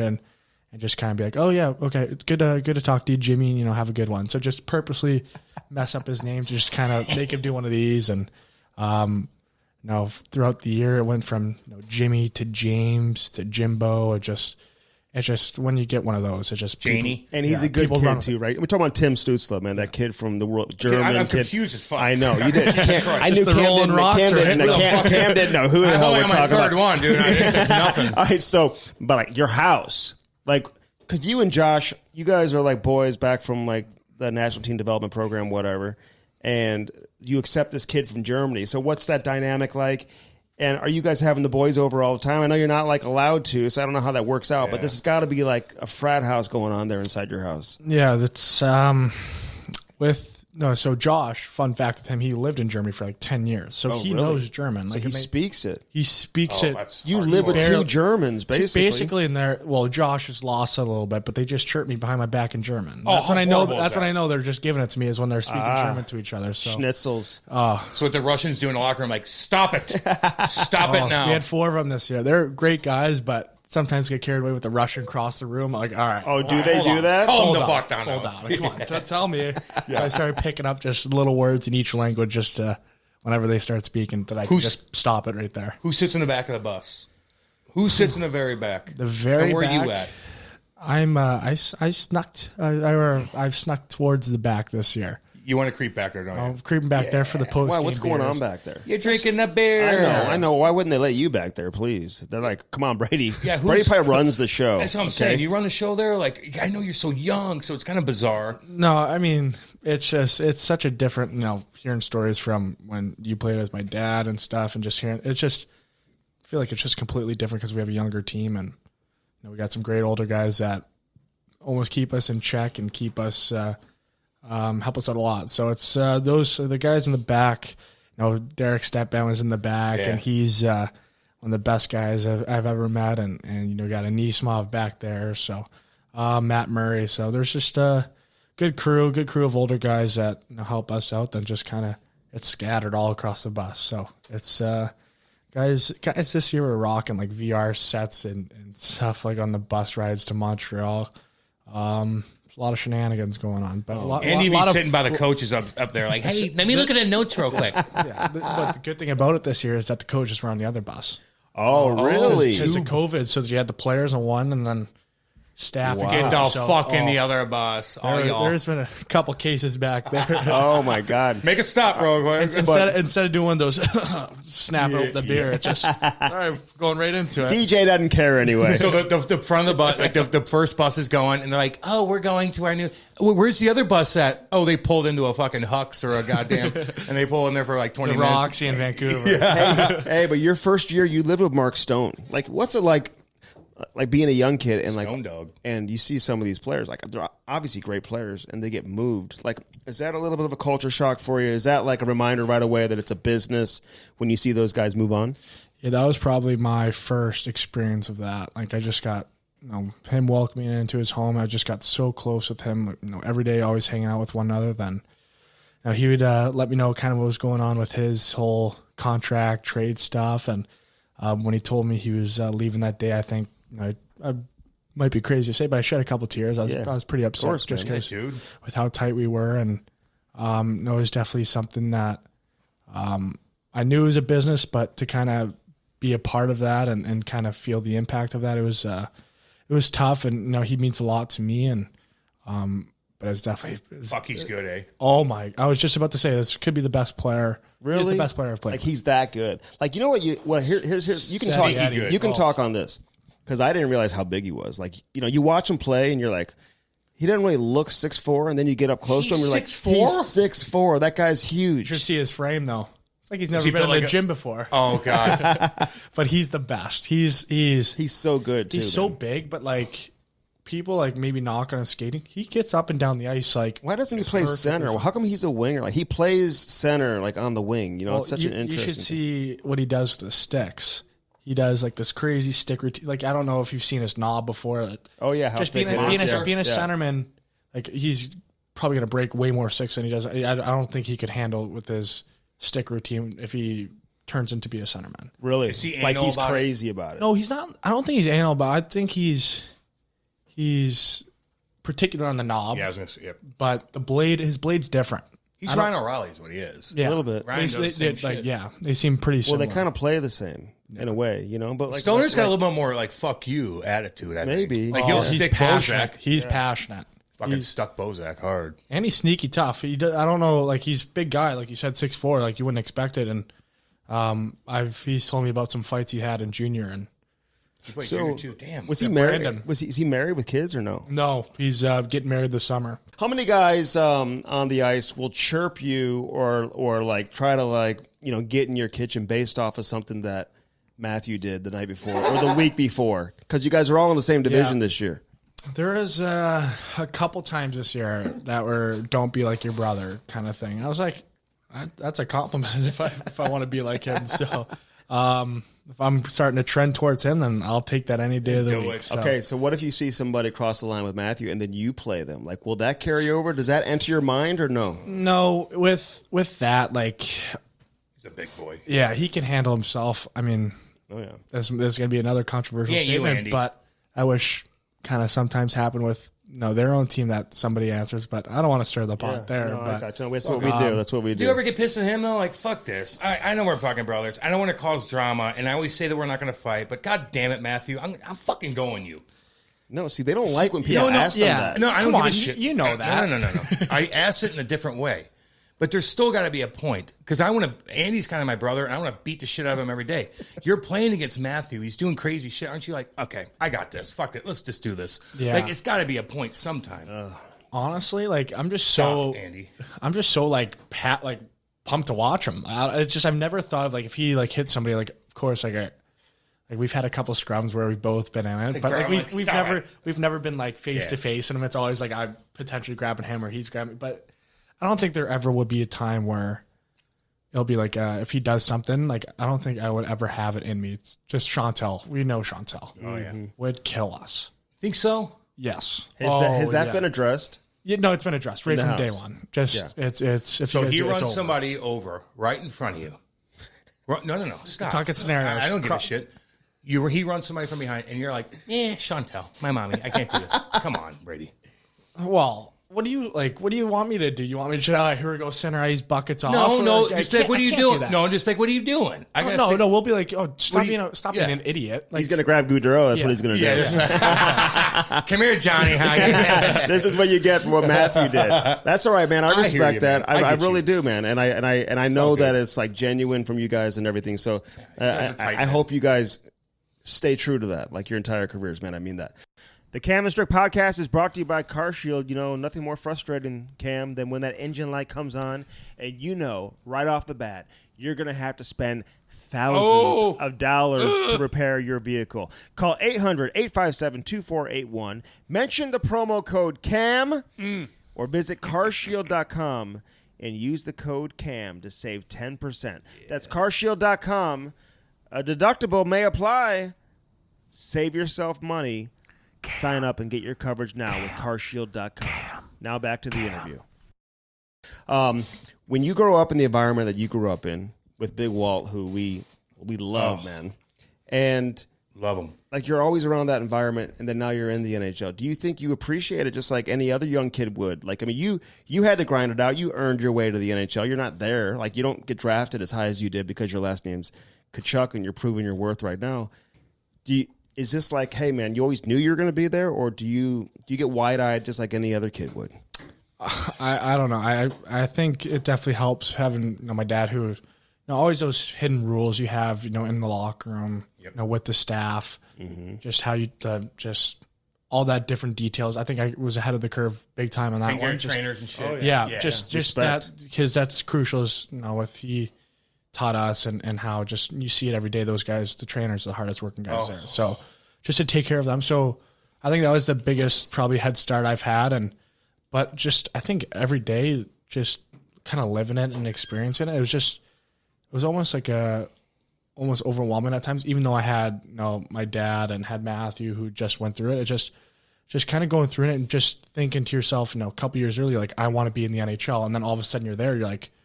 Now you know more drama about different guys. Like when you think about like, this guy looks like the best guy around, like would love to have a beer. Then all of a sudden you hear different, and it's just like, I think that's the coolest part. Just now that you're on the inside, you get to know them as people, not just players. Then just rumors the whole time, and like now you know what's going on. Like instead of just looking up to everybody, you're like, okay, like this guy's. I get him. A little fishy. Like I think that's the best part about it. Has your dad ever been like, I gotta call him, and then call you like, dude, stop doing that, or do this more? Anything in particular that Walt calls you said? I know he probably doesn't bug you all the time, but is there anything specific there? He's like, stop doing this or do this more.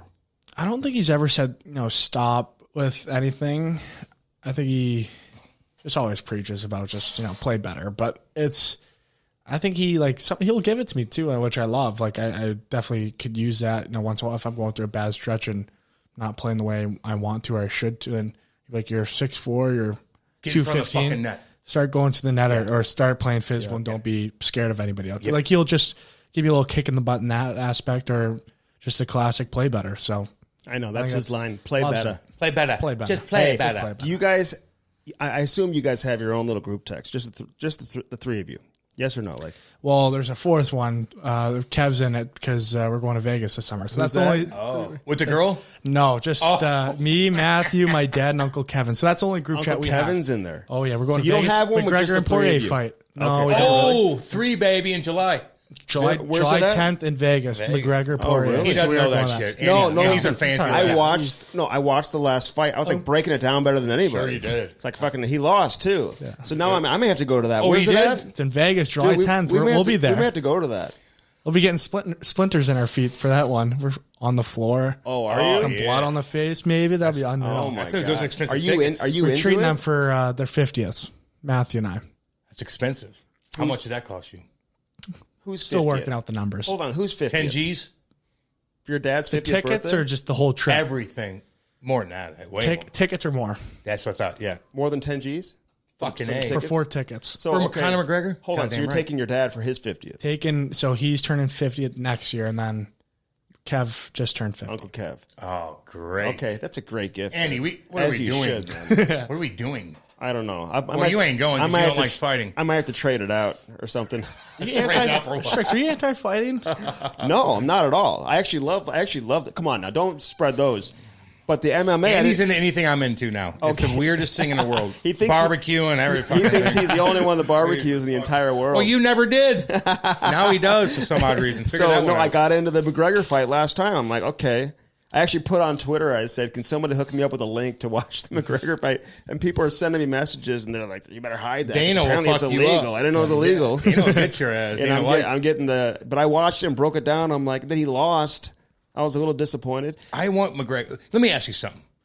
Where do you want to live? Like, what kind of? So you're looking at your future, and I know this had nothing to do with hockey, but like as far as like your setup and shit. Like, where do you want to live? What kind of house you want to have? Like, do you like boats? Like, I need to know a little bit more about you. Yeah. You're gonna make a ton of money. What do you want to do?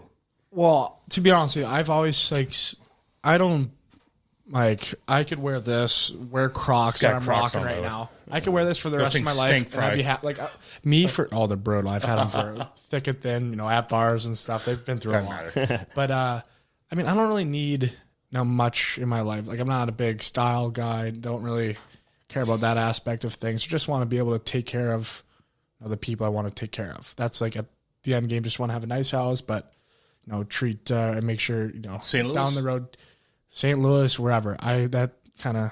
Would you live here? Like, do you love I St. love Louis as being much here. as Matthew does?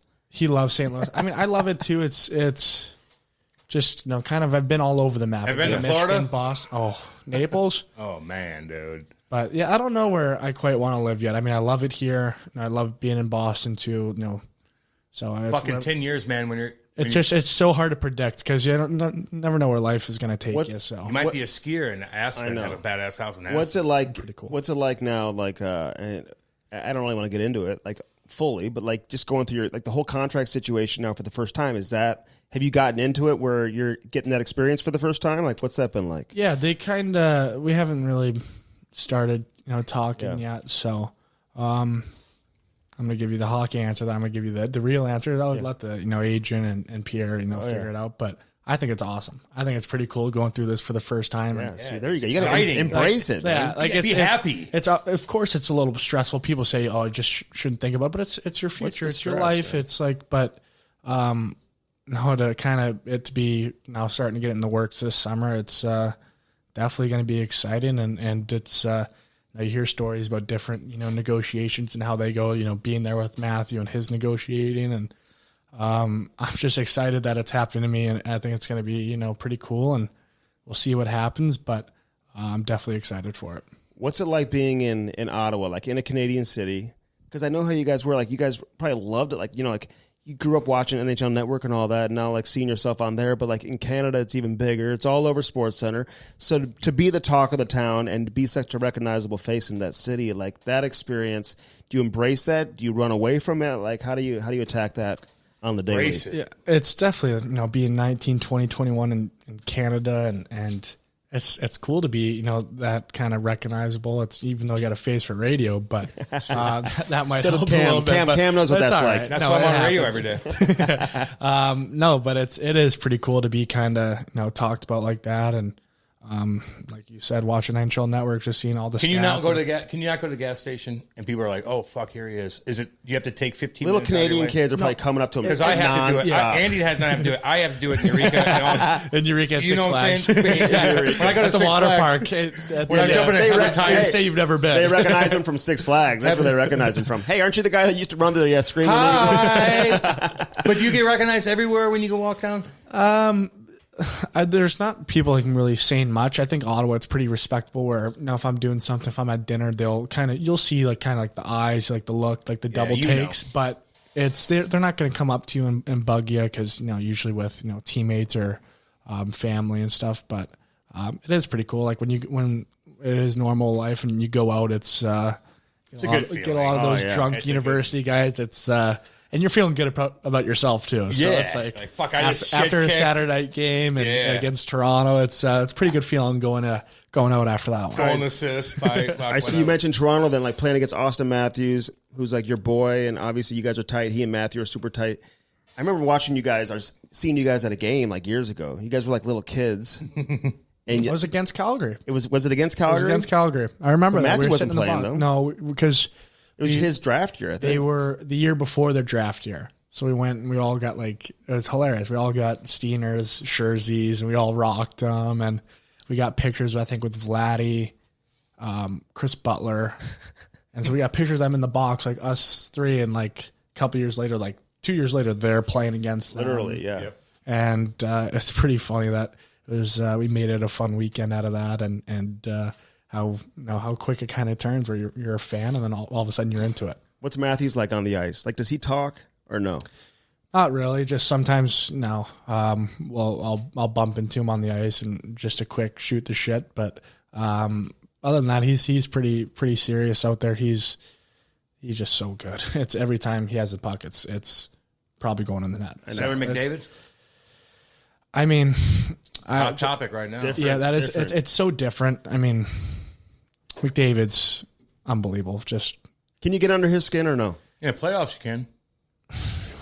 hopefully we get there here soon. It's with our team, but if we play them now, it would be only Stanley Cup. But with Maple Leafs, we got to beat them in our division. So I don't know. It's those two guys are so unique and so good in their own aspects. I mean, it's tough to compare when McDavid just flies around out there, has so much skill, and then you have Austin, who just every time he has a puck, it's most likely going in the net. ripping. So Oh my it's so much fun to play against both those guys, and it's not that great when you're on the ice with Who them. do you but hate playing against? out of those two, or No, just no, in the NHL? Just in anybody. Who's like, God, this fucking guy. Oh, I gotta go down the wing on this cat. He's gonna catch me or whatever. Like, who do you like? Fucking kind of like, I don't. This guy kind of worries me a little bit. Yeah, I mean, there's not like guys that I worry about too much. Like, I obviously hate getting cross-checked like in front of the net. Like, I don't know who would be in a Shea Weber, maybe. He's I mean, He just fought Weber. those types of guys that I don't like playing against because I'm going to the net. They're coming. They're making sure I'm not and just cross checks after cross checks. And he'll do that, won't he? And and he's Weber, and he'll get away with the first two also, Yes, he right? will. And then you turn around, and then all of a sudden, boom, bang, you're into it. So it's like, That's where your psychoness it just takes over, right? yeah, it's just from the big wall. Just don't be scared of anybody out there. No. So I know, I love it. How much do you think about the Olympics? that'd be pretty cool, especially if that's a dream come true to represent the country and play for that team. That would be pretty surreal and. But you and Matthew would where's be it on the at? same That would be team. pretty- It's in China. Oh. You're not going to that. I may go. Wuhan, China? I may cover that in China. Well, can I be the beat reporter for Team USA? No. I know you ain't going there, homeboy, because I'm around you too much. Well, that's okay. Hey, but you and Matthew could be on the same team. Matthews, That'd be Eichel, your twin brother. Yes, you guys are twinsies, aren't you? just got to Poor grow out the Eichel. hair a little bit longer. He's a cool cat, isn't he? Yeah, I don't know him. I've met him a couple times, He's but a I don't. BU Yeah. kid. Come on now. You Yeah, guys, we you miss never really each other. met? No, we missed each other by a couple years, and then He's miserable, isn't he? God. I honestly haven't heard much about that situation. But that's Look at his face. Well, he's not afraid to say it either. yeah. He's a cool cat, man. He's a good player. He's my gonna God. somebody, he's gonna do his thing. Buffalo's just in a weird jam. They're just in a weird jam.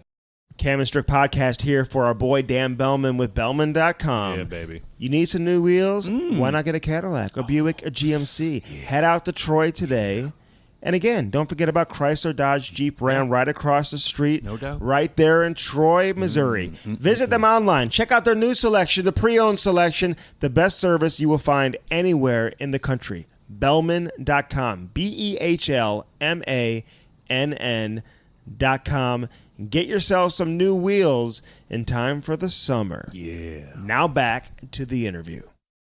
Take me back to when you got drafted in Dallas. Like, let people know how you guys took over the city of Dallas, okay? Let people know what you guys did that weekend. Okay, so I don't know what day our family got there. I think Wednesday. So Wednesday was just a chill family dinner, which is fine. Thursday comes around, more media, more interviews, more preparations for the draft. So Matthew, my buddies start flying in from like school, from the U.S. team, from St. Louis. Then just family start trickling in. So Thursday night, the day before the draft, I was a no-go. I'm locked in the hotel room. Like, you're not doing anything with your friends. You're Matthew. You're staying home, but everybody else is going out. So Matthew took them out to Bottled Blonde in Dallas, all my buddies, and it seemed like that from what they told me, it seemed like it was a lot of fun. So Bottled Blondes in Dallas, yeah. That's fun. So yeah, they had fun there. Friday came around. We had some hurting individuals, so we just had to finish up some stuff. I think get our tickets, do a couple more media things, and then Friday came around. I think everybody started getting a couple cocktails as we were getting ready. And for me, I was just so nervous. I think I had to be doing stuff for up until like 8 a.m. till 2:30, and then all of a sudden we were leaving at like 3:15. So I had very little time to get ready, and then had the draft. So we're sitting there, and kind of when I was getting drafted, I saw the head coach. He was sitting right in front of me, and like a couple tables down, but clear view of him.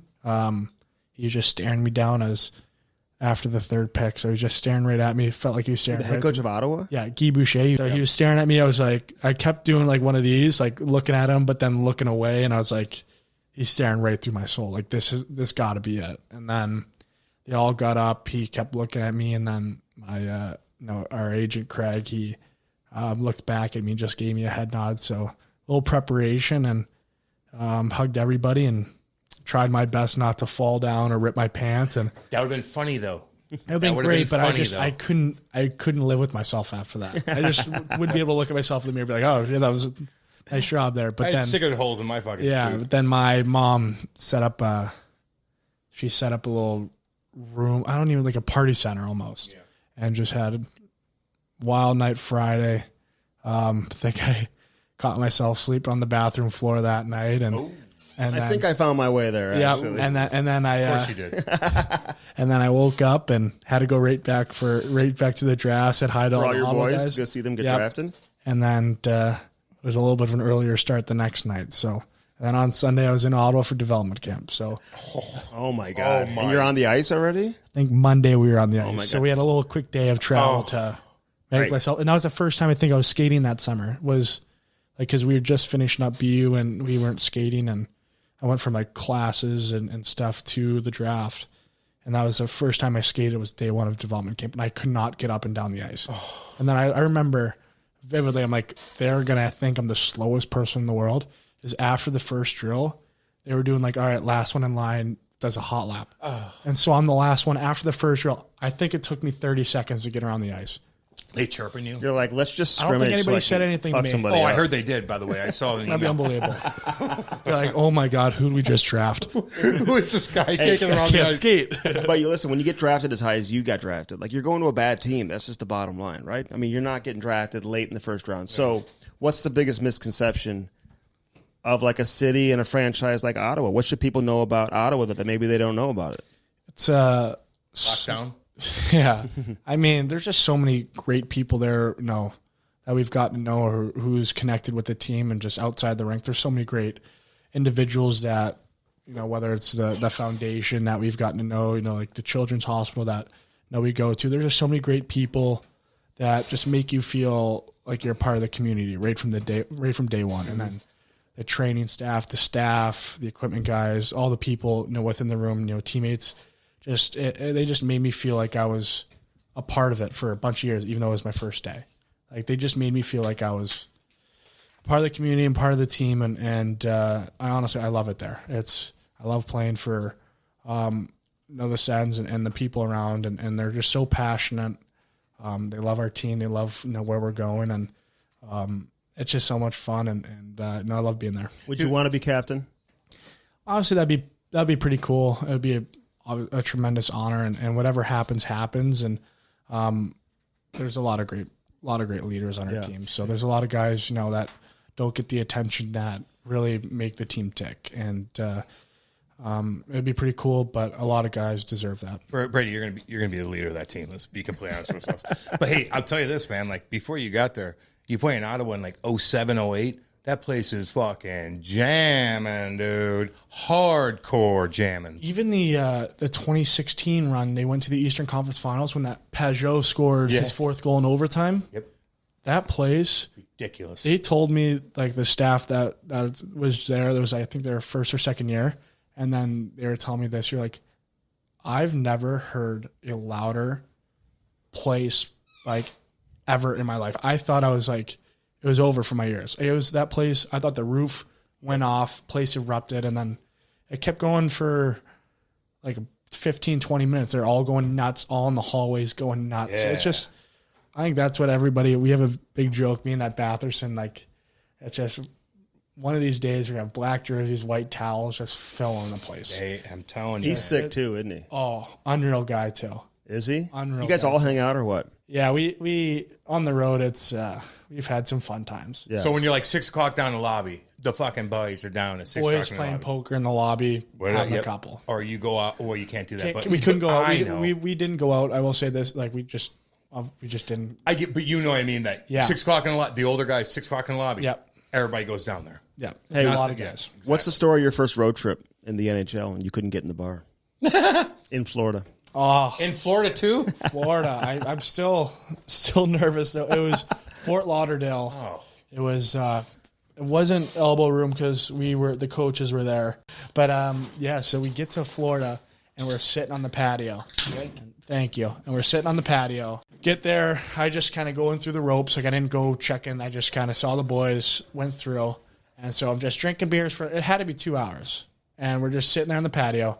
All of a sudden, like, oh, I got to go to the restroom. And so I didn't realize when you go to the restroom, you got to go through a bouncer. He's like, ID, please. I'm like, oh, I've been sitting there. He's like, oh, ID.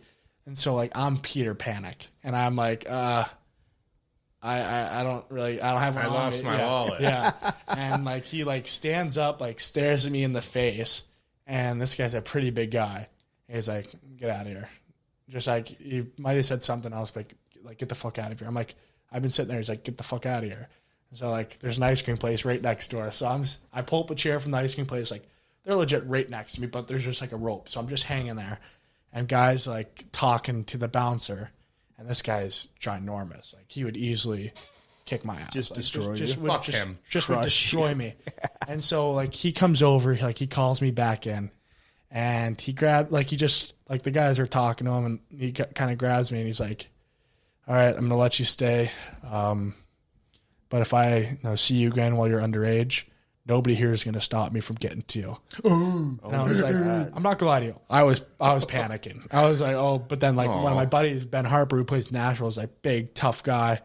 And he's like, you ain't getting through me. And I was like, oh my God. This is wow. great. Ben Harper. But the guy didn't say anything. Like, he grabbed, and he's like, all right. And this guy smelled horrible too. He's a loser. What do you Unbelievable. expect? This guy smelled horrible.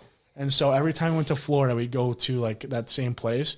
I would be shitting my pants. It's a horrible feeling. It was just more the Degrading. it was more the embarrassment for me that I'm sitting by myself, like, out there while all the boys are having beers, like, laughing, joking around, like the things I do just to be sitting there with you guys with no controversy at all. Just hanging. It's like, come on, bouncer, you fuck. Like, settle down. Like, of course, and like Next time you say, I'm spending a G note here. How's that? Can we tell your owner? But I hate the guys like, oh, I play like in the NHL. Like, I hate those. Like, Fuck like, that. Say it, dude. Who cares? I know. Just don't say it to police officer when you get pulled over. Don't do that shit. But the worst is, like, say you say it in front of people, And like they're like, They film I you or don't care. And they're like, I don't care. Like that's I feel like more embarrassing. I get you 100%. Andy's got to do it all the time. He says he plays for the Blues to get into bars.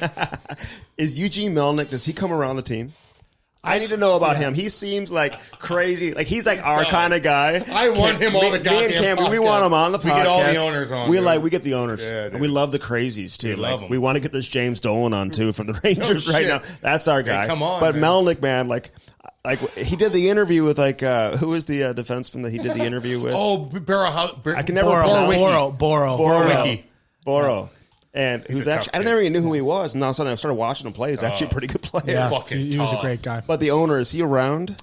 I've seen him. So he does a charity skate every year, and Does he skate? he gets a skate. He's like Putin. Yeah, he gets a skates on helmet. But yeah, no, I've met him a couple times. You know, at our team pictures at that skate. So A couple times, that's it? yeah, I think I've met him and like talked to him like 4 or 5 times, and then he's at our games, but he doesn't come down.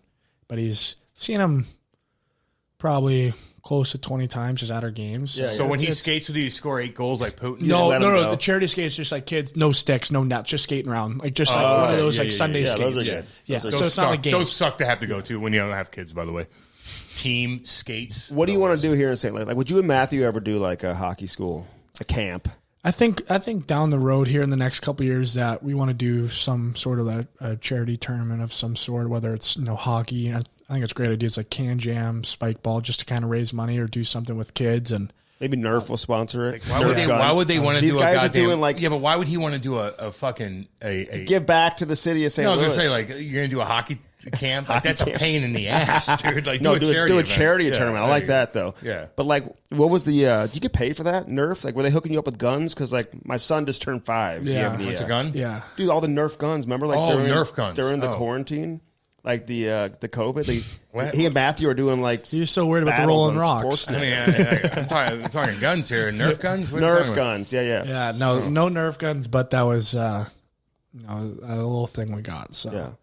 it was good. It was actually crazy. They had a crazy amount of people working for that with crews and stuff. What do you mean? They'd come in for that? Well, they flew in, I think, from LA. There's like a director, a producer from LA, and then there's 10, 20 local people that, whether it went from wardrobe to like secondary lens people. It was actually like a I production. thought Chantel was like doing it on her iPhone. Oh no, and she like was Taryn not. was like doing it. And then there's like kid actors too. There's like Really? a younger me and a younger Matthew, but it was crazy. It's like a real deal. It was the real deal. We Like couldn't- nobody I'm was confused. nobody was traveling I'm back kind of then. confused here. What? Tell him, Brady, what was going on. So Well, 'cause which the one- audience is confused too, just so you fucking Which know. one are you more confused with, the Nerf or with Jimmy? What are you talking He about? doesn't. He still doesn't know who Tim Stutzel is. Stutzel. No, so you said you did that thing, and yet there's a Remember, child like- actors that are. Remember, like Brady and Matthew would like do these things, like these competitions against each other and stuff like that on Sportsnet and whatever. Okay. Then they started doing these Nerf gun commercials. And like, Commercial, what it is. but it's also Canadian. Like it's the Okay. Canadians.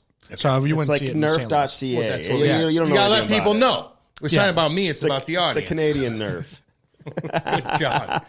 So they paid you for that. Then that's like a paid gig. Yeah. That was separate from the competition of sports we did. It was. And Nerf was separate from that. Yeah. So, I mean, I love how you guys kind of team up and like You have to, man. and Yeah, do it's stuff definitely. together. I think Take it's the whole different. I think it's NHL over. for people to like look at us, be like, all right, this is a tight set of brothers that seem like they Yeah. are really tight, which obviously we are. But I think it's like a separate branding almost that you can get. What do they say you need to work on? Like, what does this DJ talk to you? Like, what does he need? What do you have to do this summer to get better? Like, what does he tell you? He said that just be better than your old. So just be fit. what does that faster. mean, Just though? Keep getting better. Just keep getting better. Just keep strong. You never did, Andy. Shut the fuck up. No, but like specifically, he's like, this is what you need to do. Like, Yeah. your trainer's like, I need you to do these kind of sprints or whatever. Yeah, Like, no, it's. I think the big thing with me is my conditioning. Just with Okay. just the physical aspect, it just drains you. So does, man. Battle here. Yeah. Just skate back, block a shot, go there, battle. minus blocking the skate shots. back and blocking shots. Yeah, I but don't just block that. save Fuck the the puck. energy. I'm not blocking Are you a everything. big workout guy? Like, I mean, outside of what you have to do. Just I think during the year, I'd say yes, I do work out a good amount. Just because. What's your go-to? Hot yoga? No. You do that with- No, honestly, I've done that once. I think it was a place near here with my sister. Oh yeah. Oh, jeez. Very hard. Oh, it's so hard. And there's I good-looking couldn't women walk in after. there. I wasn't looking for I was looking for myself as a sauna, and I get to stretch. What's the best? What's better with that? But I always feel like the hot yoga, like I'm so sweaty as it is. Look at me. That I go in there and there's good looking girls around. And I'm like stretching in front of them. Going there. It's like and they gotta get smell into, you. They smell you, and I'm like, ah. I mean, you just got to get into the zone. You close your eyes. My wife went recently. Gretzky was in the same class, and she looks down and she had a Gretzky hockey school water bottle. I'm like, oh my god. She's like, it was the most embarrassing thing Is that ever. the same thing as when they're like He's taking the hot yoga class here in St. Louis. But is That's it like one guy and the girls are like bending over in front of you doing stuff, and you're like, Well, this was before the season, so it was like middle of COVID. So it was before the vaccines came out, where there's like plexiglass, you had your own area. whatever. So Then. Plexiglass, Fart, even at I the get yoga fucking fart. Yeah. Doesn't even matter. Time to talk a little bit about Daredevil hockey, the ultimate in performance plus protection. Daredevil is a lightweight compression-based layer designed with Kevlar cut-resistant fabric overlays that protects all the vulnerable areas of the upper and lower body from skate lacerations. Get yours now. www.daredevilhockey.com. Use that promo code Cam and Strick. You'll save 25%. Now back to the interview. Let's go. All right, I heard you were on stage with a Loud Luxury. Cam doesn't know who the hell that is. No idea. Either. It must be nerdy. He likes heavy metal. This guy is such a loser when it comes to music. Andy's cool. Okay, so you're at your Loud Luxury. Loud Luxury. You're on stage we or were what? Where was the concert? This was in Denver. So somehow we just Somehow you were in Denver. somehow we played an afternoon game in Winnipeg. We were there for 15 hours, just in and out. Stayed 3 days in Denver. So we landed. We went right to dinner, the whole team. And then Colin White got connected with the Loud Luxury guys somehow, I think with the connection in Boston. And so he texted him. So we met them out for a drink before, just a couple of us. And then we were going to the club that they were playing at that night. So we got a table, probably primetime table. Like this place is holding thousands of people. This place is one of the coolest places I've ever been to. I don't know can't remember what it's called. We'll get back to that. But this place, like 3,000, Dick's 4,000 Sporting people. Goods? Yeah. Amphitheater. Park, whatever it's called. Yeah. Riverport. Red Rocks. Red Rocks. Rolling Rock. Rolling Rock. Brady thinks I'm drunk. I got 3 in me. Who's he kidding? He usually has 3 before 10 Jesus a.m. Christ. That's breakfast. But yeah, then they had a table, so kind of guys are going from behind the stage back to our table, and just somehow that we got on stage, and then they were playing their famous song that Cam doesn't know about. Which is what? He listens Body. to Tool and Corn. That's what Cam listens to. That's what the fucking shit embarrassing. kickers do. It's so homie. embarrassing. But so they start playing that, and so we're going not like we're kind of feeling it a little bit, and then all of a sudden I'm singing it, and like one of the guys puts a mic in my face, and I start singing in front of all these people, and I was Jesus like, "This Christ. is unbelievable!" I sang in front of thousands of people. I immediately text Matthew, I'm like, "Hey, I just sang at a concert." Is that on video? How'd or your what? voice sound? Got on video.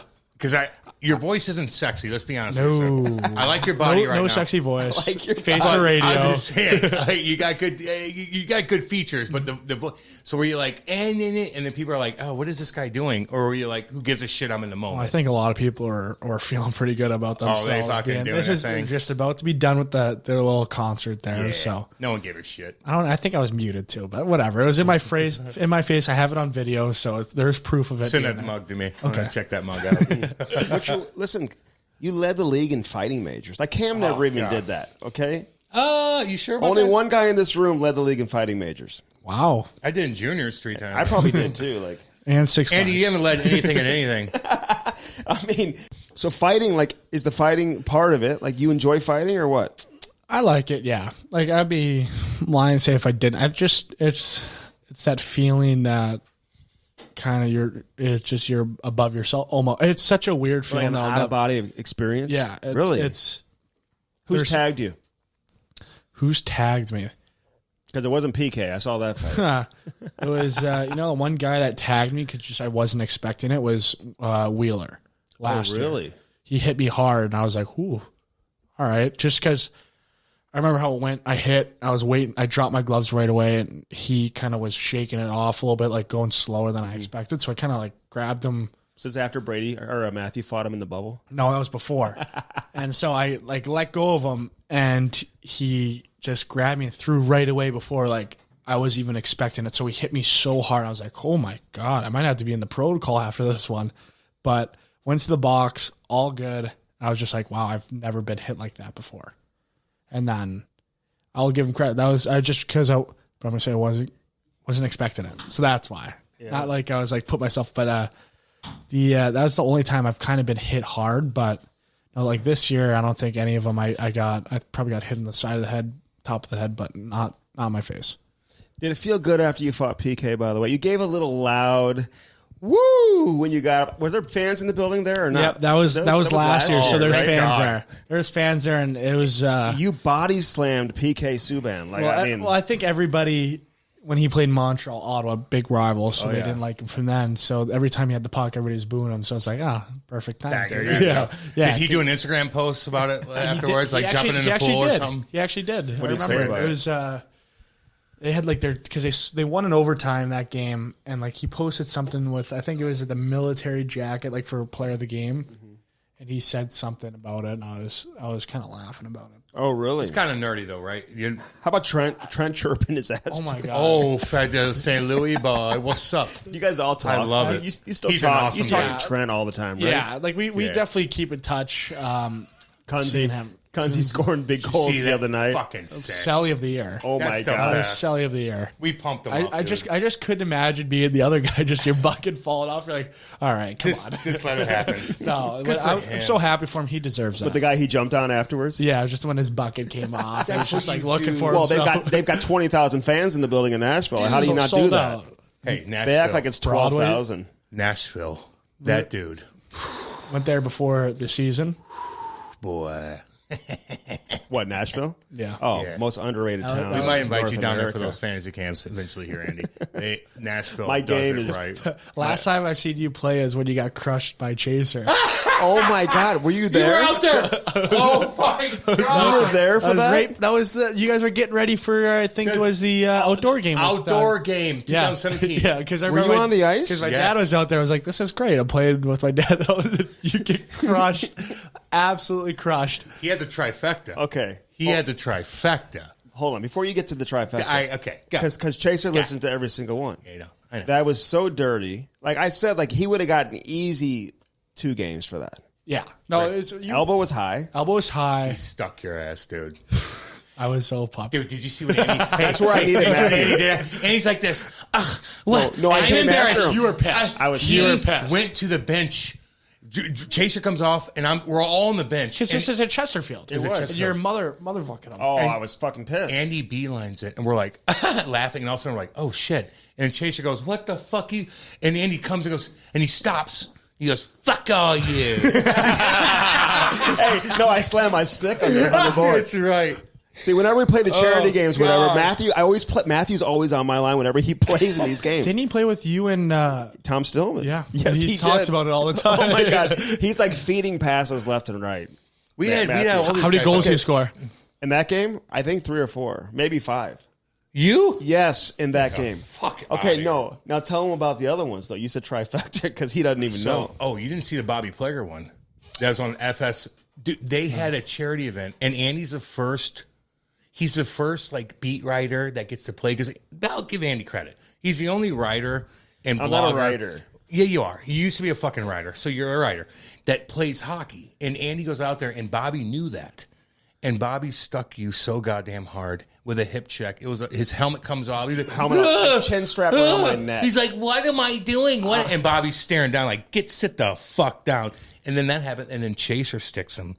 And then I have to do something. So I stuck him there. We have video of this too. And I actually concussed him. Oh my God. It was actually horrible, to be honest with you. And I do apologize. My for wife that. had to fucking like drive me to work. I just wanted to like Chaser's out there and he's like, you know how I get with Yeah. Chaser's with me. You know how it is. Like, Yeah. And then Andy comes up the wall with his fucking head down, of course. I'm just going to steal him off. And I see, and he has no shoulder pads on, like a dumb shit. He doesn't wear shoulder pads. He doesn't have any shoulders, but he doesn't wear shoulder pads. And so I just kind of rub him out, and he hits his head off the glass so goddamn hard. Then he stops and beelines it to me and fucking I go, "Whoa, what?" And he's like, "Oh." And I lose it. He's like this. I'm like, what the fuck is this? I go, get off of me. I go, I'm sorry. He's like, I don't know what to do. I'm like, sorry about that. Andy was fucked up for 3 weeks, and he's my joking. God. I apologize. My head hit the glass so hard. Dude, he can't brace himself. He's like a child. You just gotta let him have the puck. Holy fuck. I felt horrible after that. Listen, my head, I mean, I didn't know where I was. You mentioned out of body experience. That's what happens. I gotta ask you this, and Cam can chime in on this. We're going to keep it for a few more minutes. Like, his girlfriend is like in the car Gotta waiting pee for him. so bad Where's right now. Hey, I just told her, come on in. Get her ass up here. Bring her in. Get her up here. And she's got like Chick-fil-A for him, Text her. which is cold as shit.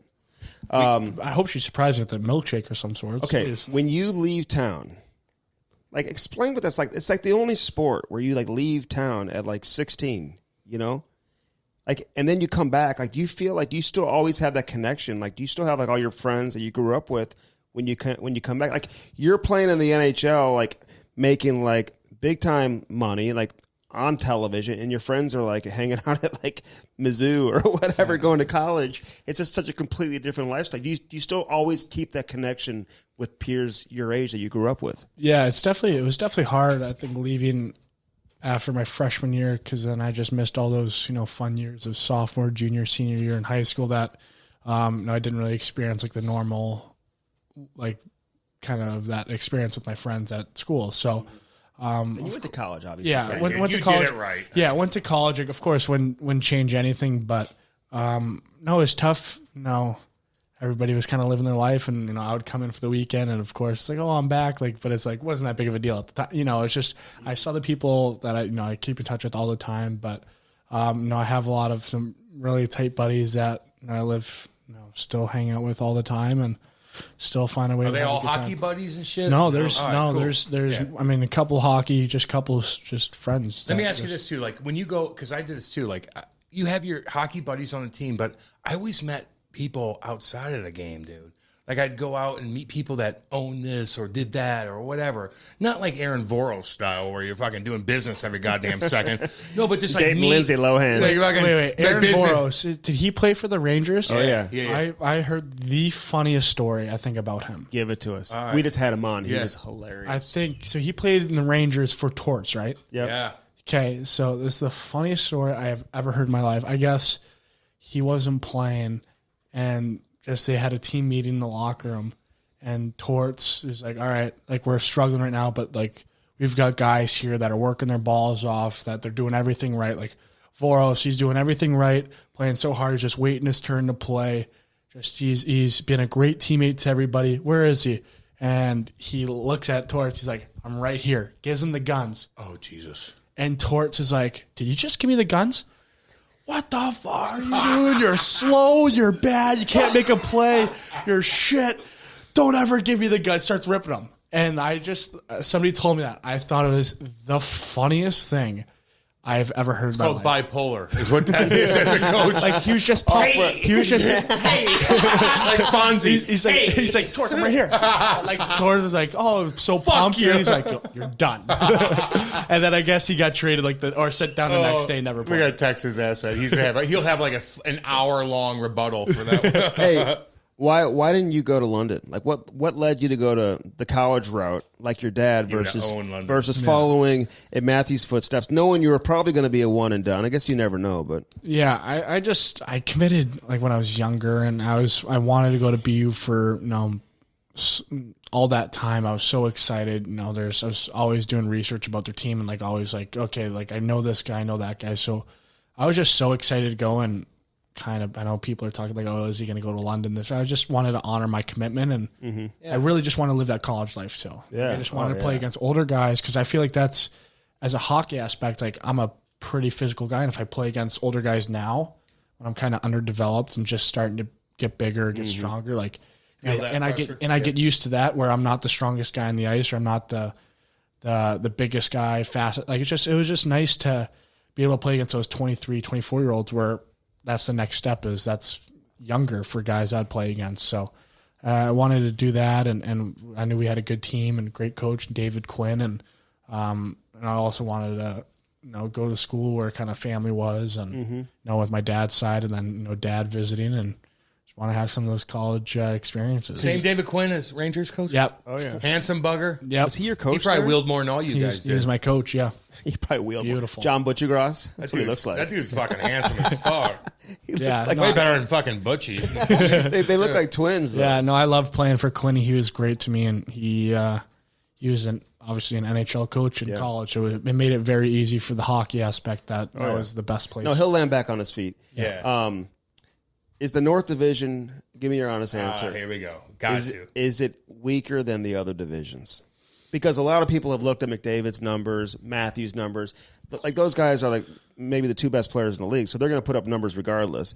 But they didn't have to play against some of the heavyweights that are outside the division. Like, what's your take on that division versus the others? Yeah, well, I mean, that's kind of all I watched this year. Yeah. I watched the Blues for Robbie. I watched a lot of him. I watched like my buddies sometimes throughout the league, but just every time 7 o'clock, 9 o'clock, it's always a game on. Toronto, Montreal. Then you have the Western teams play. So I rarely watch anybody else. So I mean, that's all I was used to this year. And I mean, a lot of people could say whatever. I mean, you look at everybody was in playoffs, right? Or the plan except us in our division, and that's not. Yeah, but you guys are hard to play against too, though. Yeah, I You think guys are our fucking in your team. face. I think. I mean, obviously, I'm not playing against us, but we might not have the skill like some teams, but it's going guys to be are fast so and physical. fun, and dude. I know. I love the sense. To finish the year. It was.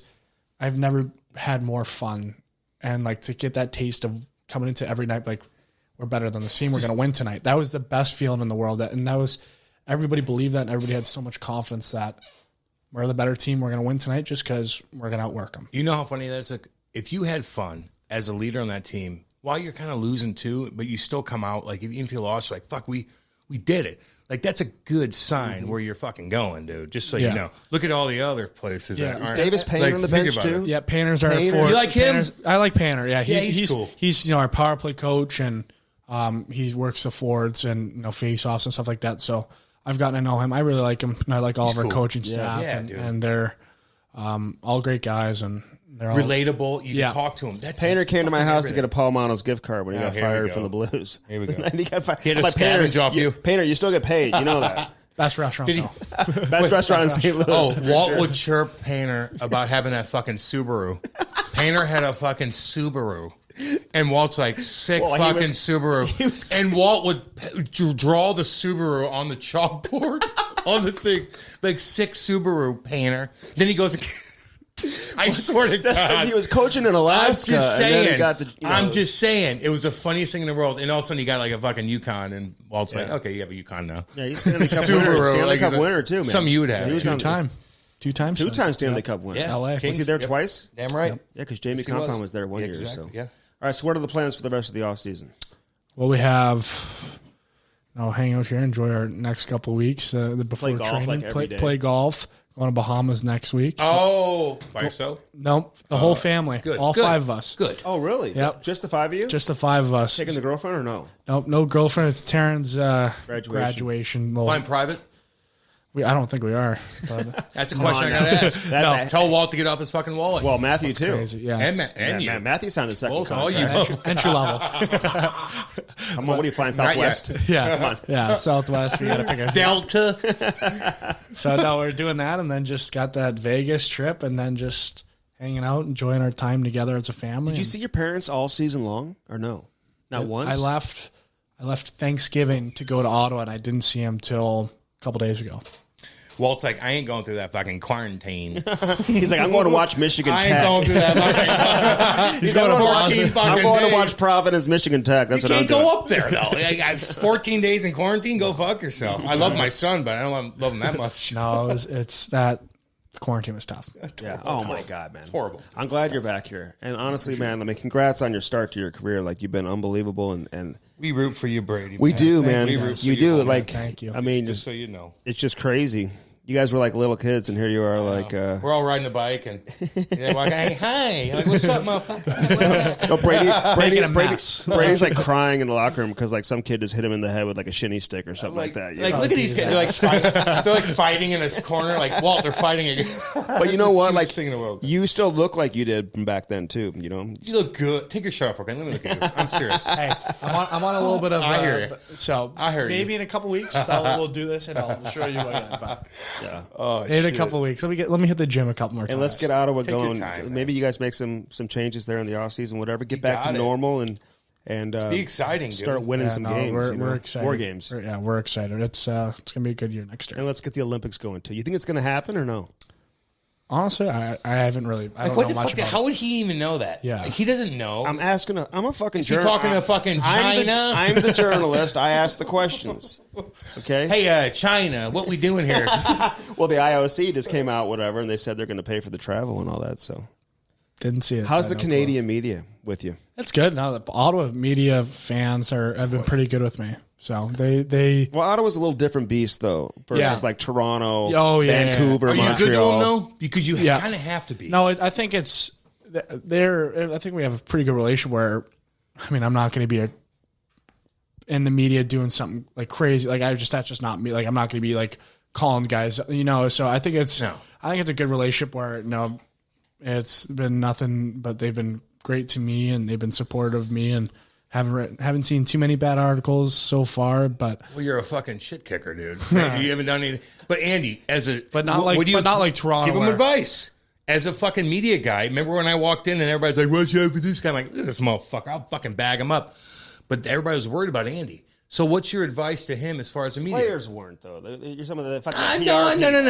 Just, and now I'm just saying. What do you say to him? Like, just be buddies with the guys. You know what? No, like this. well, it's different because Be it was buddies with all online this year, so you can't really have the face It's to on Zoom. face. How are the Zooms? You're right. Oh Jesus. They're brutal. It's just, and honestly, it's nice to have it face to face with people because you can see like their interest in it too. Like it's your answers kind of depict on them too, because like they'll be face to face, they'll be like looking you in the eye, and they'll be like, okay, like I can answer. Or like Zoom, they could be asking it, they can just like be watching TV and like not listen. Like it's like stuff like that. Like where Zoom, you don't have that interaction, which kind of sucks. I think for both sides of things. Yeah, I no, get it you on does, that. man. It sucks. That's where Like you get it's the those scoops. people's jobs too that they.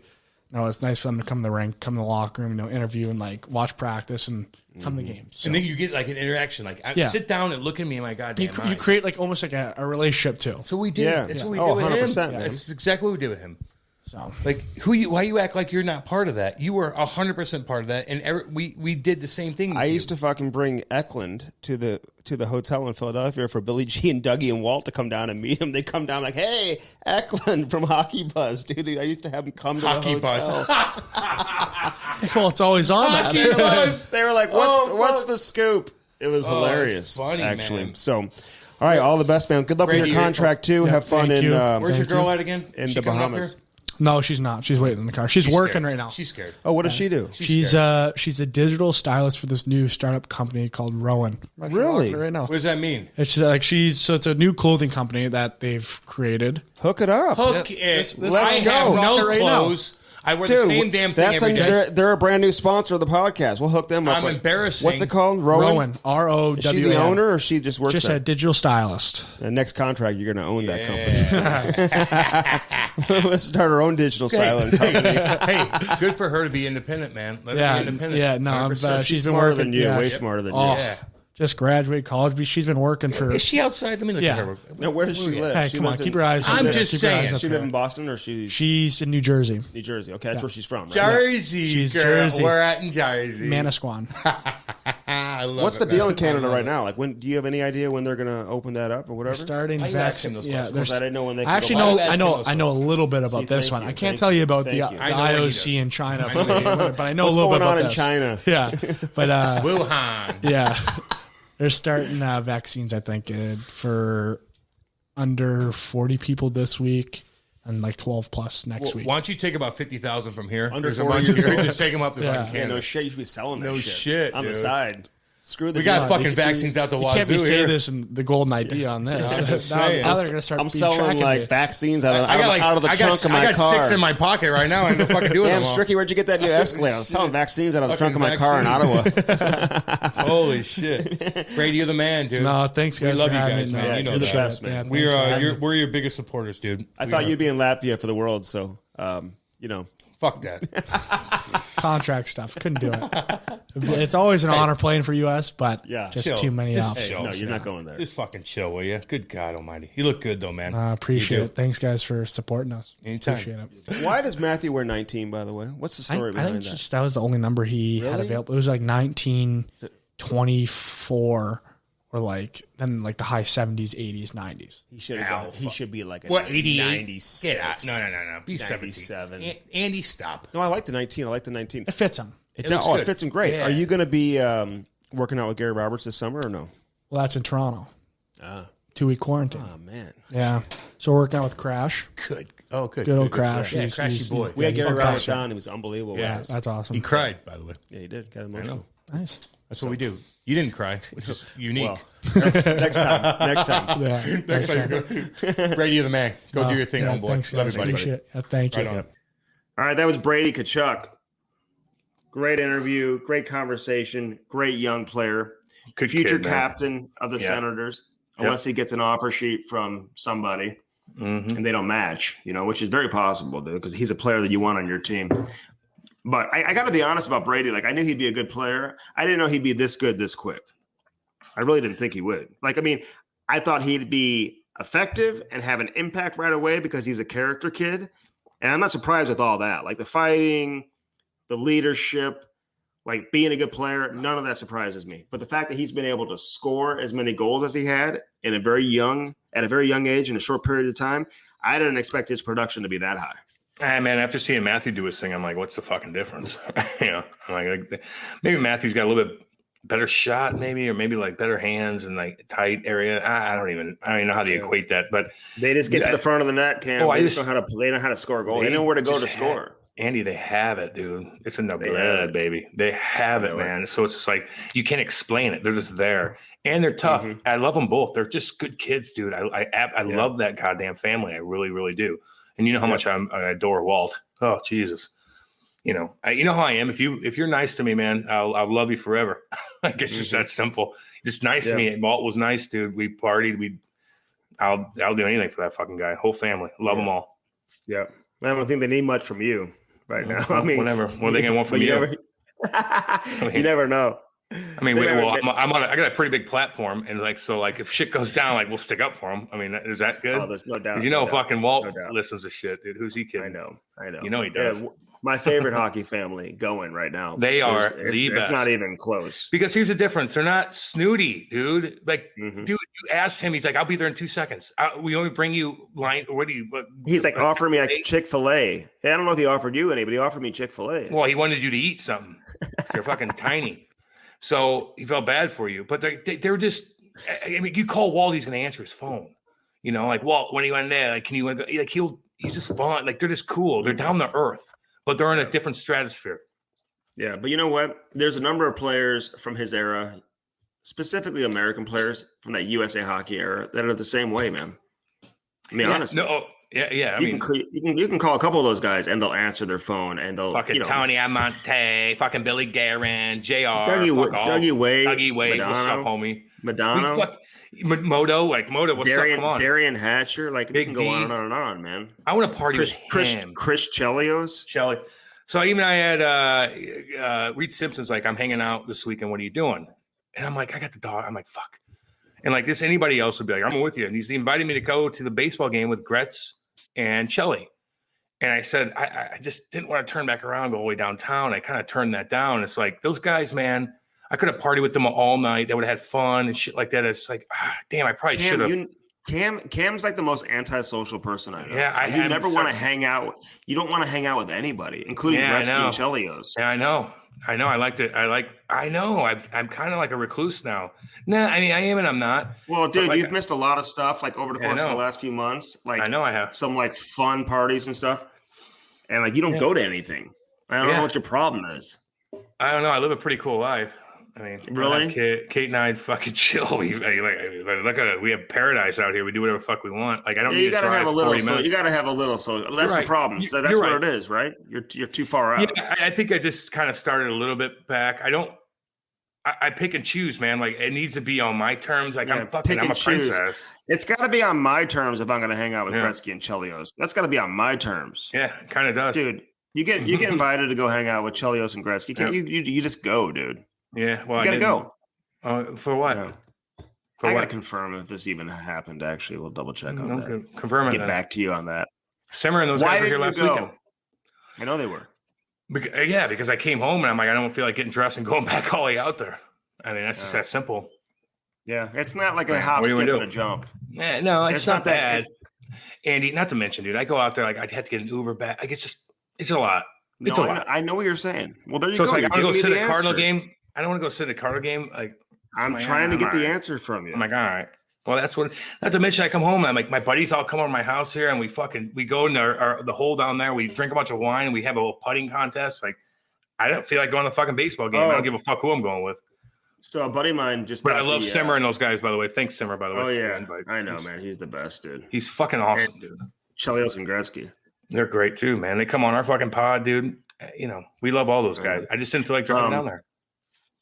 Gretzky's golfing with everybody here in town. Yeah. I see more pictures with him like golfing with people. Yeah. So yeah, it's constant. He's know. here. He's like a St. Louis. People don't even know. Like Wayne Gretzky basically like lives here in St. Louis. Closer to you need to start learning how to down golf. the street actually from me. It's like in the 5-minute wealthy part. drive. In the wealthy part, you don't have fucking homeless people fucking digging through your trash every night where you live. What are your neighbors? Your neighbors doing it. Yeah, there's no one going through my trash. Just organize my trash. Yours fucking sit through yours and look for fucking meat that you didn't cook. Well, I just give it away. I would just give it away. Jeez, oh man. I'll But give Brady you- was great. Your teeth are white. There you go. What else you got? Yeah, it's Memorial Day, dude. Say something nice. Like anything else? Well, how do we get going here? It's Memorial Day. I got shit to do. Like, come on. What are you doing this week? Oh, you're taking vacation this week, aren't you? Yeah, all week long. Yeah, I'm taking it off. What are you gonna leave your house? Probably not. No, no, I don't really need to. Well, I was gonna say this real quick though. A buddy of mine got like that virtual golf in his basement. Like it's like you're at like Dave and Buster's or something, dude. It's like nice. Oh, like super nice. Expensive. It's at the Very driving expensive, range yes. or it's Dude, there's like hundreds of thousands of courses you can choose from. I forgot the name of the course that we played at, but it's like playing real golf, dude. Like you have to like playing real golf. It was amazing. Andy, that's I'd love to get $150,000. one of those. That's $150,000. I know for that thing. A golf simulator, like what golf Top simulator has and shit. Yes. Oh yeah, dude, that's fucking expensive. But it's expensive to play too. So like they make their money up eventually. You know what I mean? But if you want to put that in your basement, dude, you can throw some fucking coin down. Oh yeah. But like honestly, Andy, no one golfs in this part of Kate and I go out there and fucking rip balls and do anything we want. So it's kind of like I'll get that eventually, but right now it's like you have too many places to golf. It's like I don't really need that. Not to mention the dogs took the basement over anyway. This would be great to have in Canada when they don't let you on the golf course. There it is. And in the winter, yeah, man. Andy, 100%, dude. And you have your buddies over, fucking have some watch a game. Yeah, dude. If you got money, fucking right. So my golf game isn't as bad as I thought. Like I'm not that embarrassed to not go out and play. How do you know? I was over par. How do you know? Dude, because you played. I just played around the golf. When? Where? At his house. Where? Who? Virtual golf. Oh, my buddy Tim. Yeah. Mm-hmm. Yeah. I bet you're really good because it's the exact same thing. I will bet you $1 million you are so fucking bad. You're worse than your cooking. It was a hard course too. I wish I knew the name of the course. Very difficult course. I think I was 25 over par. You'd be good in tournaments. Your handicap's 25. Well, I do. I'd take you. No, I do scrambles only, dude. You know that. You don't do your shit. shot doesn't really matter. Yeah, it kind of does. You just take the best ball. Because you're not entertaining enough to entertain the people that want to. No, I am. I'm very entertaining. So it's like you better be good at something, dude. You better be blogging about the fucking course or something. I don't know. Breaking a story or something. Breaking a story down, letting them know inside scoop the whole fucking time. Oh man, we love it. Well, I want you to have it. Andy, we gotta get good at golf. I know. Well, you're supposed to be helping me with that, dude. Well, come up here, dick. I got the fucking playground. Hey. I got playground. Can we play today? 9 holes? Kate and I are playing, dude. So what? Come you on never heard out. of like a. You think you're like the only two that can play? No, I And there's said other Kate and people I that can play too. I said Kate. Yeah, okay. I said Kate and I are playing. Come on out. Do you have to have a membership You have to play? 3 Or? kids. No, dude. And I'll pay your $150 that costs. Okay, I'll pay for okay. it. Okay. I pay. I don't have my buddies pay for shit. So when you come golf with me, I'm paying, dude. All right. I ain't I fucking appreciate cheap. that. I want you guys to enjoy your holiday though, man. Enjoy yourself, barbecue, whatever. Send me some pictures, whatever you're doing, and all that I type will. of stuff. I will. I'll Okay. do a forward to social media thing all week. I mean, All right, as always, the Cam and Strick podcast is brought to you by Car Shield, man. And again, they support St. Louis hockey. They are always supporting everything hockey related. We see the commercials with Ryan O'Reilly and Patty Maroon and all that type of stuff too. So they're going to love Ric this Flair. episode with Brady Tkachuk, who, of course, is one of the greatest players to ever come out of St. Louis. I have my list. I haven't unveiled my list yet. Can we do this soon, please? Because you know what? Like the list changes. Like, I don't know, man. It's going to change 5 years from now versus what it is now. Like, look, Matthew and Brady, maybe they're going to be 1-2 when it's all said and done. I don't know which order. In 10 years. Well, fucking, they got a lot of work to do to get Paulie out of it. And is Paulie considered? Yeah, because he wasn't born here, but he grew up here. So if you grow up here, it is what it is. He grew up. Listen, my rules are you had to have played at least like your Bantam major year here. And I believe even Clayton Keller played his Bantam major year here. So, Yeah, but is it the best players or the most important? Is it going to be the most important? Because that makes a difference with me. Well, I think the most important players are the best players. Okay, so I'm like top. I'm going to be 50 then. I think you maybe crack it. I should reevaluate this. Oh my god, I got to be top 10 or something, or I'm going to be fucking embarrassed. I got. We got to do it quick before all these other players start getting really good. Like Lukey Cunnin and all that. Like, I fucking take my spot. My Let's God. get this list He had a great I playoff love too. him. I love that kid. Love him. I love all our St. Louis boys, man. Fucking badass. We love them all. Sending him out a hat, actually. Hey, check out our new merchandise, dude, on www.camandstrick.com. Camandstrick.com. Check out all the new merchandise we have, dude. We got some sick new hats, some hoodies, some golf shirts. Waiting for those to deliver here soon, Cam, so we can take some pictures. Yeah, I know. I got people bugging the shit. They're bugging. Well, tell them to go order it. They got to go order, dude. It's all the fancy lads at the club now want shit, and I'm like, okay, well, fuck. I'm gonna tell them. I'm telling them. They got to order. Like, support the cause, man. We need people to support us here with this type of stuff too, man. We really do. And sponsorship too, man. It's not like we're making like money off of it. I mean, come on, honestly. Yeah, no, we're really. There's people who like make this stuff, who handle the shipping, handle the orders, and all that, and like they kind of like keep all the money, kind of. Yeah, we're just like, I know, but it's all good. We're in our own individual company, man. Like we own our own shit. Like this is what we do. Right. And you can hit me up on Cameo too. I'll fucking entertain the shit out of you. Oh, I forgot to tell people about that too. Yeah, I'm on Cameo also. Yeah, if you want to hit me up, I would love to do like a Memorial Day version of Cameo for you. Mm-hmm. Actually, my Cameo is on sale, Cam. You knew that. Yeah, for nothing. So he'll just call you. It's pretty cool. Nothing. All right. Car Shield and carshield.com. Again, 800-857-2481. Mention the promo code CAM. You're going to save 10%. Again, pick your mechanic, pick your auto shop. They hook you up with a rental car. Structure your agreement. You want it short, you can have it short. You want it long, you have it long, man. So, again, the options are endless with Car Shield, and we certainly love all the support we get from them here on the Cam and Strick podcast. Yeah. Of course, Bellman.com. BEHLMANN.com. All out there in Troy, Missouri. You know all the vehicles they have. The Chrysler, Dodge, Jeep, Ram on one side. They got the Cadillac, the Buick, the GMC on the other side. They've got that Buick Envision. They got the Jeep Wagoneer. They got the Escalade, the Yukon, dude. You got so many different options. Hook yourself up with a brand new Wrangler, too. I mean, again, great customer service, great people, great hockey people. They want to take care of you. If you have an old car, they'll buy that from you as well. Trade that bad boy in. Yeah. All right, Daredevil Hockey. Again, www.daredevilhockey.com. Promo code Cam and Strick, all caps, saves you 25%, baby. Daredevilhockey.com. Protect yourself from skate lacerations. It's very scary. You never know when it's going to happen. Protect yourself so it doesn't happen. This is the best stuff on the market. I promise you that. They partner with a number of NHL players, the CHL. So again, they've got it going on in a major way. Promo code Cam and Strick, all caps, Cam and Strick, save 25%. Again, camandstrick.com. Check out the new merch. Buy some of those hats, get those hoodies, get those golf shirts. And we're going to be, kind of swapping stuff in and out, man. I'll have all new products coming in very soon, and you're going to want the entire collection. So check out our website for the latest. Also, if you missed a previous episode, go there as well. You can download a previous episode and catch up. We hear from people all the time, Cam, who are like, wow, I just listened to George LaRocque. I just listened to whoever, man. I mean, it's like Georgie Peros. Georgie Peros. Yeah, Modo. Fuck. We have everybody, man. It's true. It's true. We get the big dicks, dude. We've got some great ones coming, too. Yeah. As always here on the Cam and Strick podcast. So Cam, listen, enjoy. We appreciate Brody for all his help hooking it up and doing all his work behind the scenes. Can't take pictures. Made me look like shit in the picture. Well, he made you look extra scrawny, and which is like, I guess a pretty easy thing to do. All he has to do is take a picture, and you look extra scrawny. I know, but go to my Instagram and look at other pictures. I don't really look like that.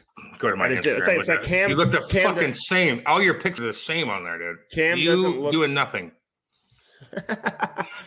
Hey, I'd like every single one of our listeners to go follow me on Instagram. Okay, every single one.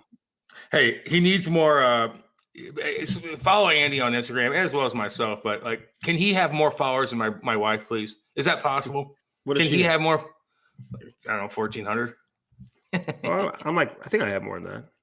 Good for you. Yeah. I got more than that, but I'm late. You gotta be entertaining on there, man. You gotta be entertaining on there. But you gotta get sexy, dude. You and your wife need to get sexy or something. Like you need to get your get creative. Okay, is that your advice? Again, is that your advice? Because you don't do any of that. What you don't do any of it. Is that your advice? But Andy, I'm me and you're you. You got to be extra creative. I just post a fucking picture of me and my cat and it blows up. It doesn't fucking matter. For you got to do crazy shit. How crazy? I don't know. How crazy do I need to get? Jesus. All right. Well, you want followers? If you want followers, you gotta be. Hey, all our listeners, just come on, join me at Real Street Nasty. Why don't you fucking beg them to fucking join you? That's cool. That helps our product. Jesus Christ, begging people to join them on Instagram like a fucking teenager. Come along. Because for the ride. Here's the deal. You said this too with Instagram. Like these kids in fucking school now, they're all competitive with each other on who's got more fucking followers. No, it's not like that. But that's how they interact with each other. It's like, hey, instead of getting a girl's phone number at the party, you say, hey, what's your Instagram? And you just follow them. Okay, I just followed you on Instagram. Then you message whatever. Well, that's how they interact. But they compete with each other too. It's all a fucking game. It's like they're in school. Okay, everybody get out your phones. Let's go to Instagram. Let's make sure we follow everybody in the class so we know exactly what's going on. It's like that's how they interact, dude. It's like really? The teacher says that to them? Yes, they all follow each other so they can interact with stuff and they got different groups. I know it happens. Yeah, I know. Well, maybe you should go back to school and have them all follow you too, so you can get some more followers going. Oh, if I had Instagram back then, Cam. Oh, well, imagine I did it. Imagine I did it when I played. Oh my God! Imagine Andy had it back in the high school days. No one would give a fuck. Yes, imagine I had it back in the day when I played. Anyways, we missed out on that. I should have kept it in Twitter. Okay, Cam. Hey, listen, man. You're right. Did I say something wrong? No, you're not. You can argue with me or something? I think we're ready to go. It's a holiday. It's a holiday. Fucking 2 hours. I got shit to do. I know. Thank you to Brady Tkachuk for joining us again. CamandStrick.com. Yeah. And check out all the newest merchandise and listen to the previous episode. As always, fun, man. Cam, have a great day today. Enjoy yourself with Kate. See you, homie. All right.